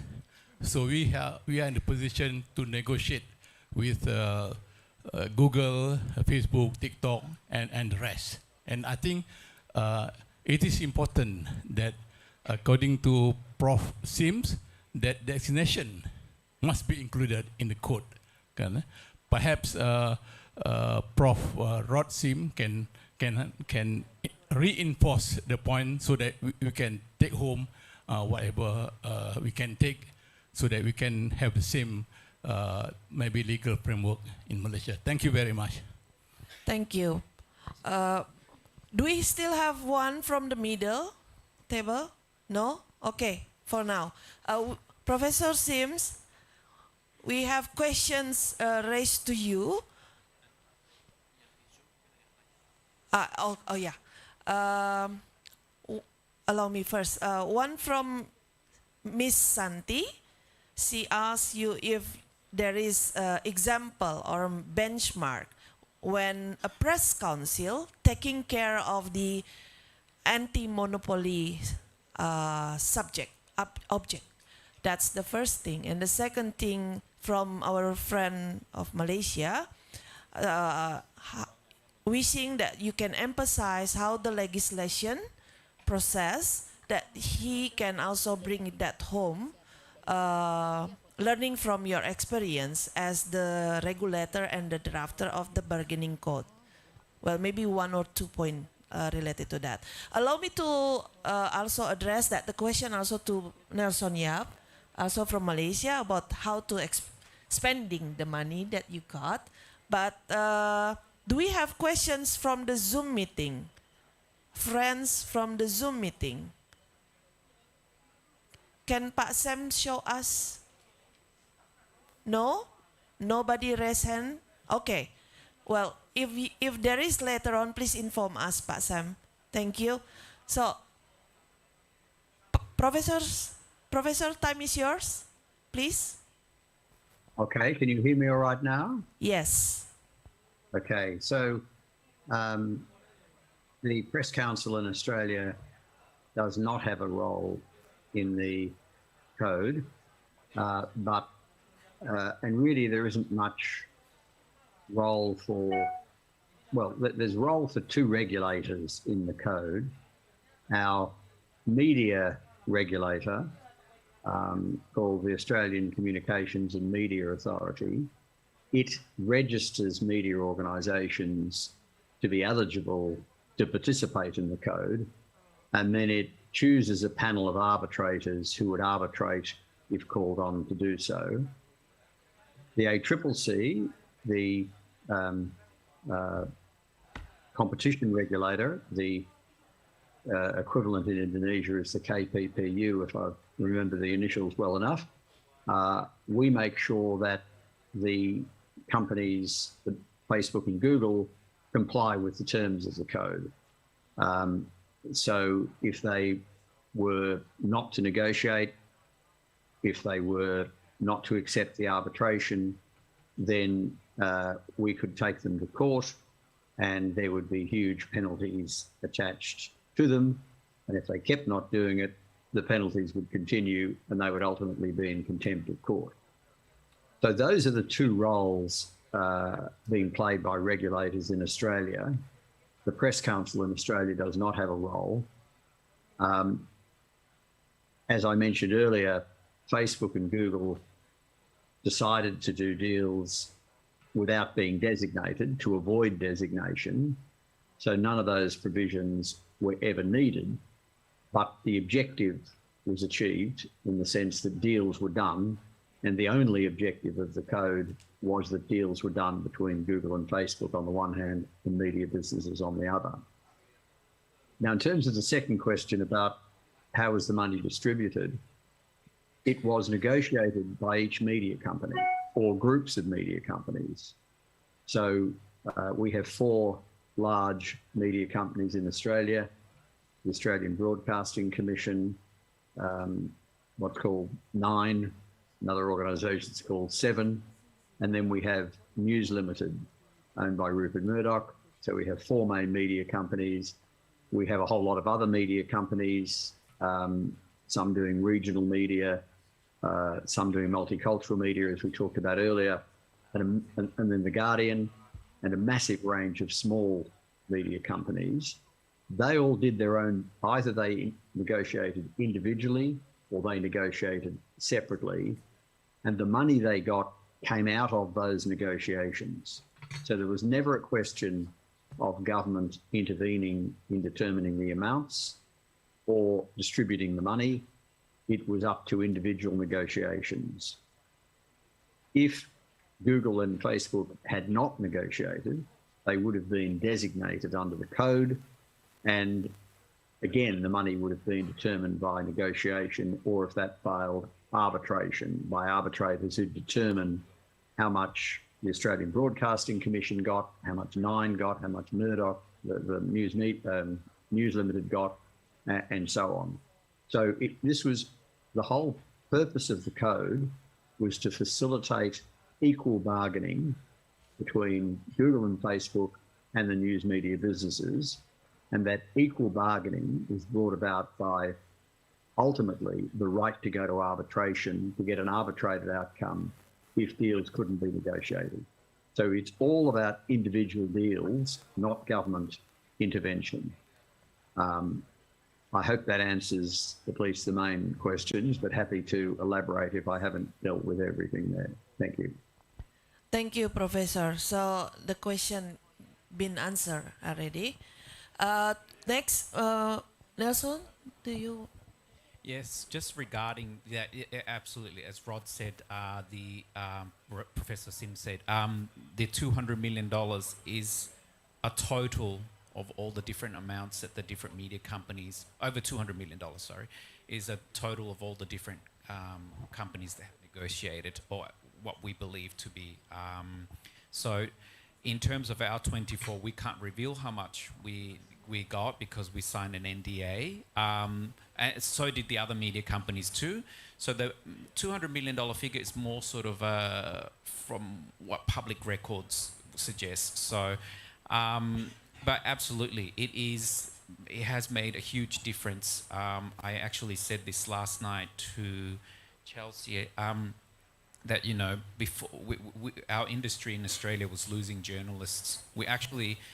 Newsrooms were closing, where we're not having enough, businesses could not employ journalists. But what we've seen now from these $200 million that we have gained for the publishers is that now journalists, we actually don't have enough to employ.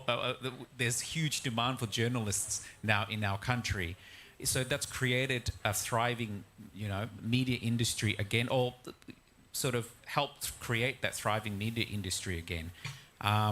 And for individual 24 publishers, it means smaller communities, publishers that publish, on science, climate change, women's agenda, NGO, all these publications now can focus on the topics that are sometimes not covered by mainstream media. And yeah, and I want to emphasize again, I think the importance of sticking together, regardless of our differences, whether you're from a left, center, or right-leaning newspaper, or the borders, between Indonesia, Malaysia, etc. It's very important that we all stick together because we can achieve a lot more. Particularly Indonesia is the third largest democracy in the world. If Indonesia can achieve this, it will be tremendous, I think, step forward for everyone, for the global community, to see that the world's third largest democracy has passed a law to sustain and help its news businesses. Thank you. Thank you. Very kind word. Pak Agus, Dr. Agus, please. Yeah, when we meet with colleagues from UK, AU, and also from Australia, they always talk about the need of networking, the need of work together, dealing with the giant global digital platform. So, and we already discussed this idea with a friend from Cambodia and also from another country when CIG have a general meeting in Bali last year. So, and of course we can share our draft for you. And I think Indonesia and Malaysia is a unique entity in this thing because we have quite similar language. I think we need, for example, the idea to set up a search engine in Bahasa Melayu like that. So we have unique relation, and I think if we can work together in this context, how to build fair, balanced, and transparent economy, technology, and news relation between publisher and the giant global digital platform is very important. So because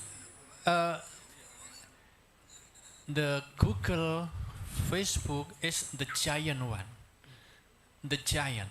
So I think it's also a story, experience from Europe when Spain and also France try to negotiate with Google, Facebook. They also have similar problem.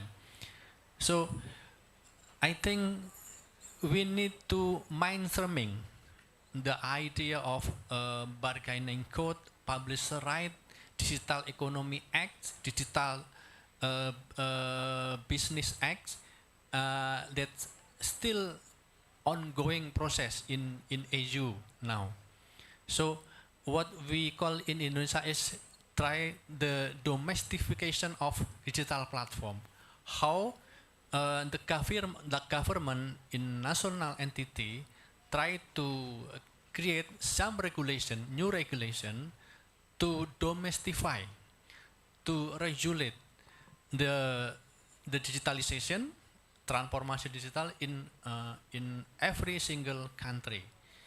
So I think because we need more information, we need more discussion about it. I think the idea to establish the caucus or lion of media association across country in Asia region is, I think, very contextual and very important. And hopefully we will meet again in this kind of discussion, in this kind of meeting to try to realize this idea. Thank you. Thank you, Pak Agus, to respond to the questions. Do we still have question from the Zoom room? No? Okay. So our friends from Malaysia, Timor-Leste, Myanmar, Cambodia, and Thailand, maybe if you wish to have a more intense discussion, probably we can have one-on-one later on. But for now, I will open again. If in the room there will be another questions by the floor. One. Is Ibu in the next side also want to raise question? No? Oh, just doing. Okay. Okay. Pak, please. Hi, my name is Neil. I have two questions. One for Nelson and the other one for Pak Dahlan. First, I would like to Nelson. I think the microphone is not. Yeah. Can we move? Oh, okay. Thank you. Well, it's Mr. Neil anyway. Yes. Yeah. Methodist. Please, Vanel. Sorry about this. My first question goes to Nelson. I'm quite interested with the 200 million plus amount that Everyone you is. receive from the platform during the 6 months negotiation, right? It's quite a short period of time that you can get additional 200 million Aussie dollars Yes. For the publisher. I just want to know what is the amount, the total amount of the advertising expenditures in Australia, especially from the online? Because as Pak Agus mentioned earlier, that here in Indonesia, the revenue sharing ratio is 70%, 70 to 30%. So using that formula, whether that formula also applies to get the 200 million Aussie dollars additional revenue. Okay, and Pak Dahi, I think I have the same opinion with you that this algorithm should be observed or surveilled by the independent body. What do you think the most appropriate body in Indonesia, whether we have to establish a new one or we can use the existing one? Because what I know from the draft submitted by the Kominfo, that I think Santi mentioned earlier that it will be regulated under the Press Council, whether Press, I believe, has no authority to regulate a business issues of the publishers. Thank you. Hi. In terms of revenue, digital advertising revenue that the digital platforms make in Australia, I just quickly Googled, and Google makes about, I think last year was, up until May 2022 was 1.4 billion Australian dollars, and Facebook was 1 billion Australian dollars. So I am not aware of the sort of digital advertising revenue sharing that is in Australia. I'm not sure how that goes. But in terms of the $200 million that all publishers, we all secured across Australia, that is, it comes down to individual negotiations. So it's very difficult to say what each individual publisher or group of publishers, how they negotiated with them to arrive at whatever amount that they did. Obviously, Google and Facebook have their own formula on what they think each publisher should get, and then the publisher would then say, well, actually I disagree or I agree, and then you go back and forth. And so, but there is no specific model, and I suppose if the code is introduced in Indonesia, that's something that the publishers would have to arrive together and formulate something, whether they base it on their company revenue, journalists that they employ, or their website traffic. That's something that they have to work out themselves. But obviously, again, Google and Facebook will have something different to say about that.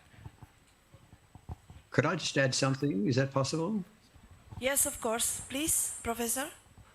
Yeah, so there is some revenue sharing in Australia. So I think, and I'm relying on my memory here, but I think YouTube shares advertising revenue, which is why they weren't included in the as up for designation, and it was just restricted to Google search.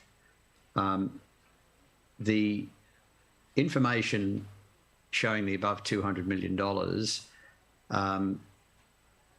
the ACCC collected that information by just ringing up all the publishers and either getting the information privately on the basis that we wouldn't disclose it, or coming up with a range and getting some understanding. And we put all that together, and that's why we're extremely confident the number is over $200 million. I arrived at that number before the deal that Nelson did, so that only adds to the amount of money, but it was already over 200 million before Nelson's group did their deal, which I applaud them for doing. The only guidance the ACCC gave, so the ACCC was asked to give some guidance, and what I said publicly was that if the platforms only covered 5% of journalists' costs, that would be inadequate.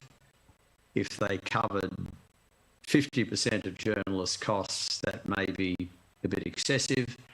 In the end, the amounts paid were roughly 25% of the costs of employing journalism. So the over $200 million basically covers about 25% of the full costs of employing the journalists who provide the news. Now, that is very rough. It was made up by the ACCC, but at least it was some guidance that was provided, and it turns out that's where the deals largely landed.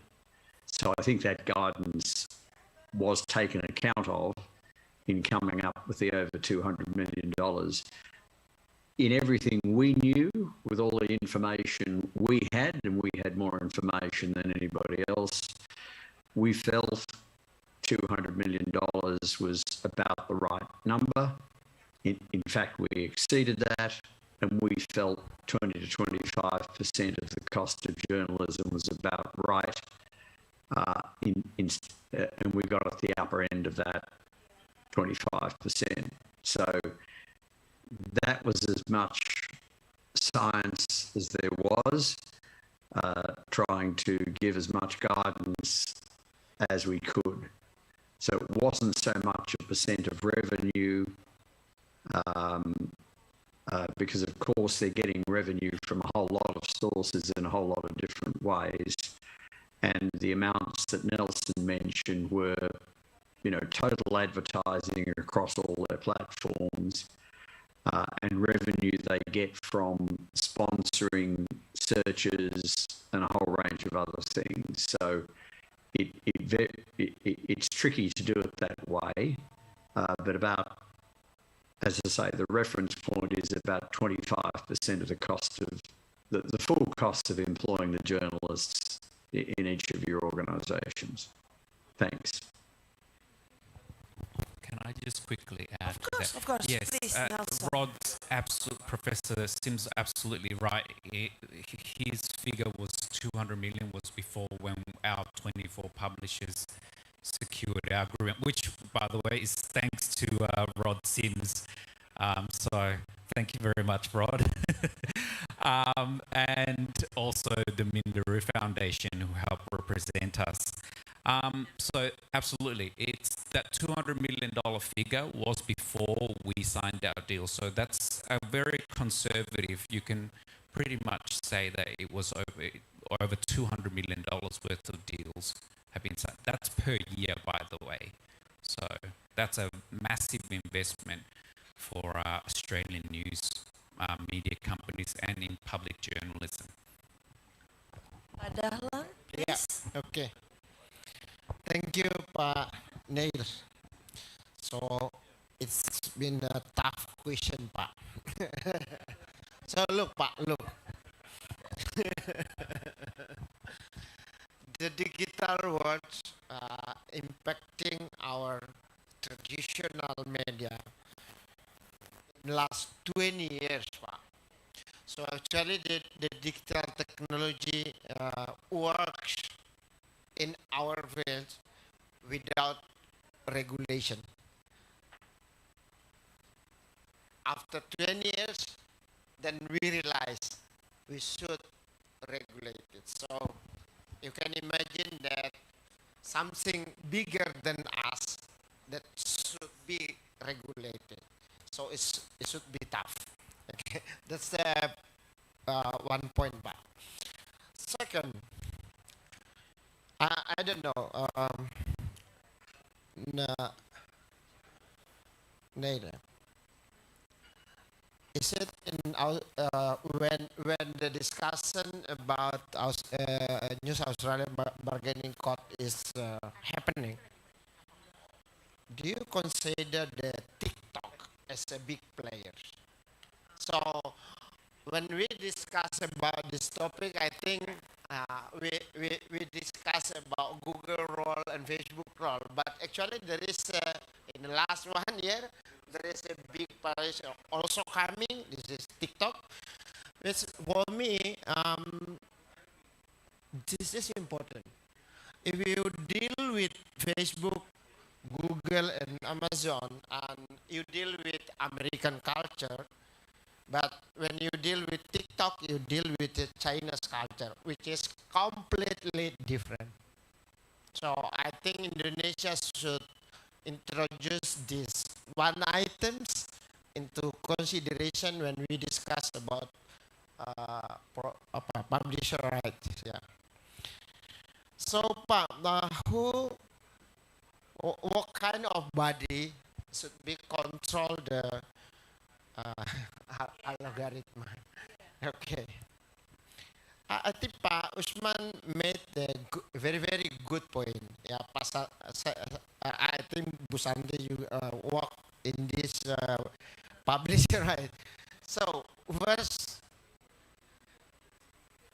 media freedom is priceless for us. Clear, yeah. So how the regulation put their position in this big issues? So the regulation is about economic aspect, not media. I think I agree with that. And regulation is about a platform, not for the media industry. It's okay. It's good, Pak. So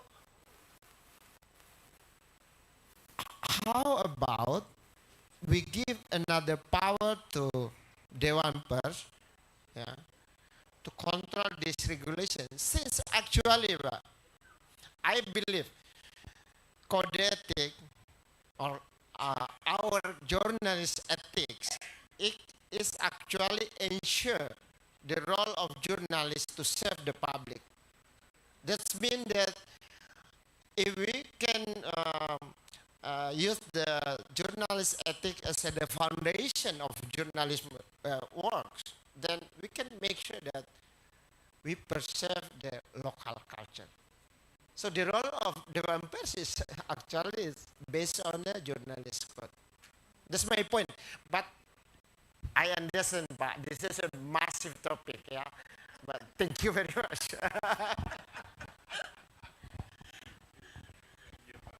Yeah, thank you, Pak Dahlan. Tricky question actually from Pak Neil.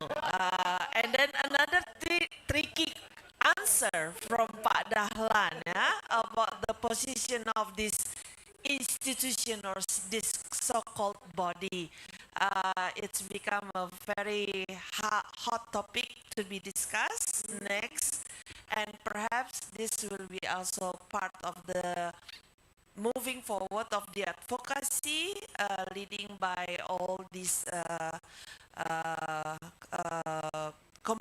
media community, and not only in Jakarta, because it's also encouraging the local media. Pak Nelson, perhaps when you said the experience from your organization, you said independent and local news publishers. So perhaps one explanation about that, because in this room right now we have not only media owners from Jakarta, but we also have media owners from other provinces across Indonesia. As Pak Dahlan said, from Aceh to Merauke, it's 5 hours flight, like Melbourne to Hong Kong. So please. Definitely. Thank you very much. Yes, well, as I think I put on the slide before, our 24 publishers reflect the diverse group in Australia. From our group, I think on the list there was Yanchep News, which was a very small newspaper in in a regional town in. I would say it's about 15,000. So it's a very small regional town. So that's the only paper in town. And then there's Narra Court News as well, which is part of our group. So again, they represent around 15,000, I believe. Now, Narra Court News was actually started after ACM, Australian Community Newspaper, closed down their newsroom in that town. So the owner of Narra Court News realised that there was no local publisher to provide local news anymore to all the people who live in that area. So he started the publication Narra Court News. and then to serve the community. And then we've got also Australian rural and regional newspapers. So again, all of these small regional towns, often they don't have big newspaper presence in their towns. And sometimes when they do get news, the news is very metropolitan orientated.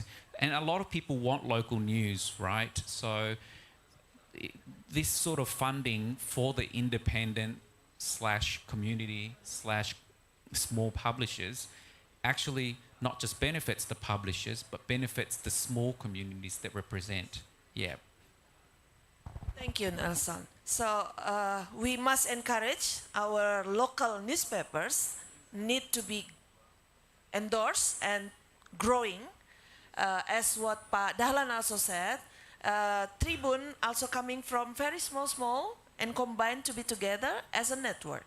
So allow me from the left side, if just one more time to check in the Zoom room, do we have questions? Pak Sam Oliver, do we have? No? Okay. So from the Zoom room, nobody raised questions for the speakers and the panelists, and Professor Roth still with us. But actually, the session allow us to end by 12 noon. But because there is no more questions for now, and perhaps you prefer to have one-on-one dialogue with the speakers here, sometimes shy maybe, yeah? Nelson is very kind to be open with us. We may continue one-on-one dialogue after the session finish. So allow me to invite for closing statements, Professor Sims, will you start your closing statements before we end the seminar this afternoon? And we'll follow with the other panelists. Time is yours, please. Thank you very much. Well, I'm going to echo a bit of what Nelson has said and make the point that it would be wonderful if Indonesia were to have an effective legislation in place to allow payments to media organisations. The second point is that Nelson's organisation was an extraordinary coming together of a lot of newspapers that weren't otherwise affiliated, and that was terrific. But we also had collective bargaining by Country Press Australia. That was an existing newspaper group, so it already had people involved. It had its own few full-time employees, and so they could readily bargain on their behalf. But as Nelson just indicated, many of these in his group and also in Country Press Australia were extremely small. So when you have small media companies, it really is very important that they come together, whether they come together through existing organisations or whether there's government funding to help them to come together. In Nelson's case, it was the Minderoo Foundation, a philanthropic foundation, which was terrific for them to do that. But unless there's an existing media organisation to do the negotiations, then there needs to be some assistance to allow people to be employed to negotiate on their behalf. Finally, in relation to TikTok and Apple News, the ACCC did the work to present the need for the code from 2018 to early 2019. At that time, it was really Google and Facebook that were dominant. In Australia, at least, it's only later that TikTok has become relevant, and of course, Apple News as well. So if we were doing the study now, I dare say TikTok and Apple News would be included. I think when the government gets around to reconsidering the code, as I say, it's a new government, has not even been in power for a year now, got many priorities. I suspect when the code is looked at, it will be extended to other companies beyond Google and Facebook.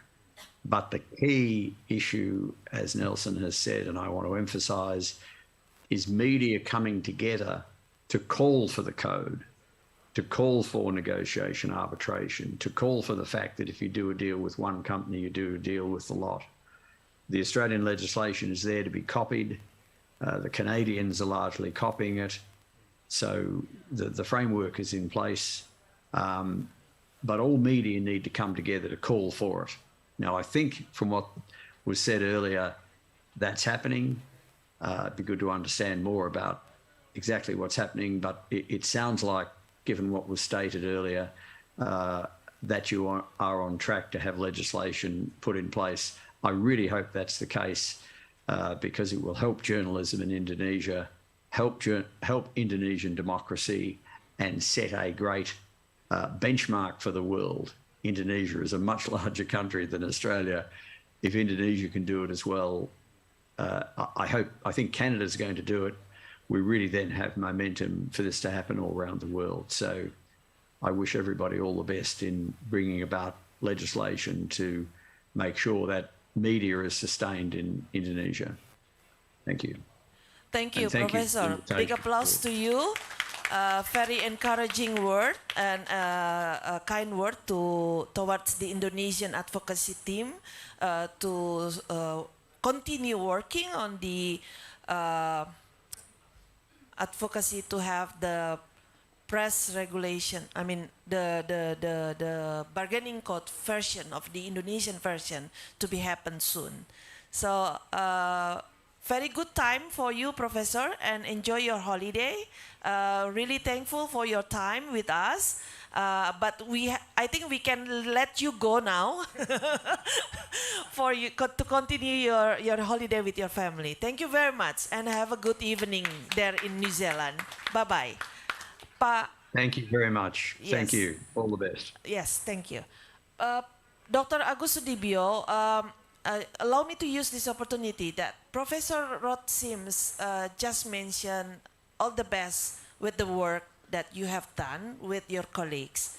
But let's say that probably the lesson learned from the Australian, as mentioned by Nelson and Professor Sims, that perhaps it's still become the best moment, the best time for Indonesian to encourage and pushing forward the advocacy, not only with the government side, the minister side, but to make sure how the community come together.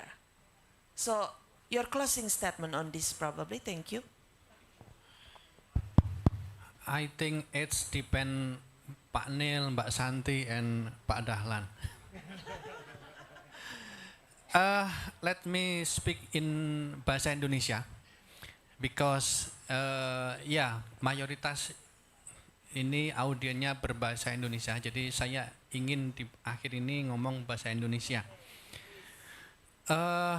Jadi pada teman-teman pers, pengelola media semuanya, jadi tidak lama lagi insya Allah kalau Bang Nil mengizinkan, kita ini sudah punya regulasi yang mengatur negosiasi antara media massa Indonesia dengan platform global, Google, Facebook, dan lain-lain. Insya Allah ini tidak lama lagi. Ini saya dapat kabar dari ring 1,5 ini, dari istana. Iya, ring 1-nya Bang Nil soalnya, gitu. Jadi yang paling penting sekarang, Bapak Ibu pengelola media, adalah kita harus mulai belajar bernegosiasi dengan Google dan Facebook. Harus mulai belajar. Kalau kita tidak bisa bernegosiasi, nanti ada regulasinya tapi kita nggak bisa menggunakannya. Gitu. Harus mulai sekarang bernegosiasi dengan Google dan Facebook. Teknologinya bagaimana, cara negosiasinya bagaimana, dan seterusnya. Kita harus belajar. Nah, dalam konteks ini, belajar dari Pak Nielsen tadi yang di Australia, untuk media-media lokal dan media-media kecil lebih baik negosiasinya kolektif, bareng-bareng. Dan untuk itu asosiasi yang harus berperan. asosiasi itu bisa SPS, bisa PRSNI, bisa ATVLI, bisa AMSI, JMSI dan lain-lain. Nah, mereka yang harus membantu anggotanya bagaimana mempersiapkan diri menghadapi keadaan baru di mana media di Indonesia memiliki peluang untuk menuntut Google dan Facebook, berita yang kalian bikin tuh ada nilainya. Berita kami yang kalian gunakan tuh ada nilainya. Nilainya bagaimana? Mari kita hitung bareng-bareng. Jadi Bapak Ibu sekalian, itu yang sangat penting untuk kita siapkan bersama-sama, yaitu belajar bernegosiasi menghadapi Google, Facebook, dan lain-lain. Itu. Nah, mari ini kita menjadi kesadaran bersama, menjadi persiapan bersama kita. Gitu. Yang terakhir tadi Pak Ketua itu minta saya, Gus, itu acara yang bagus ini kamu harus tutup dengan pantun. Pusing saya, pantunnya kayak apa gitu. Akhirnya saya bikin-bikin ini. Beli toga berbonus roti, pohon kurma berbuah ceri. HPN 23 membangkitkan negeri, Sumatera Utara selalu di hati. Lanjut.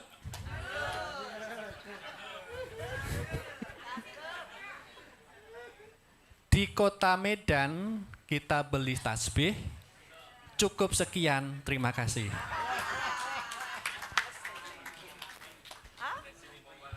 Oh, mau balas. You want to respond it? Oh, our friend from Malaysia.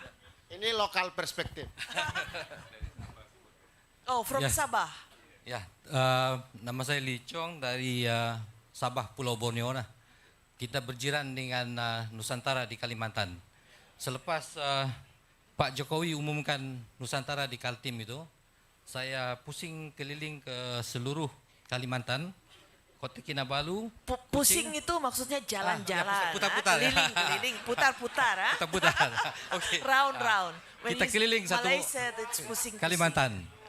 Dari Sabah, Kota Kinabalu, saya pesawat ke Kuching.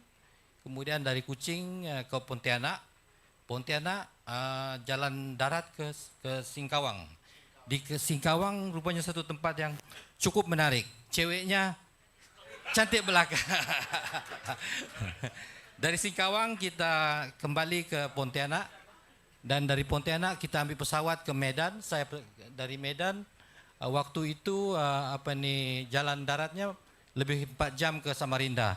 So daripada Balikpapan ke Samarinda dengan jalan darat 4 jam, dan dari Samarinda Pak Gubernur izinkan kami untuk lalu di jalan tol yang baru belum siap waktu itu, dan jalannya cuma dalam 60 menit dah daripada Samarinda ke Balikpapan.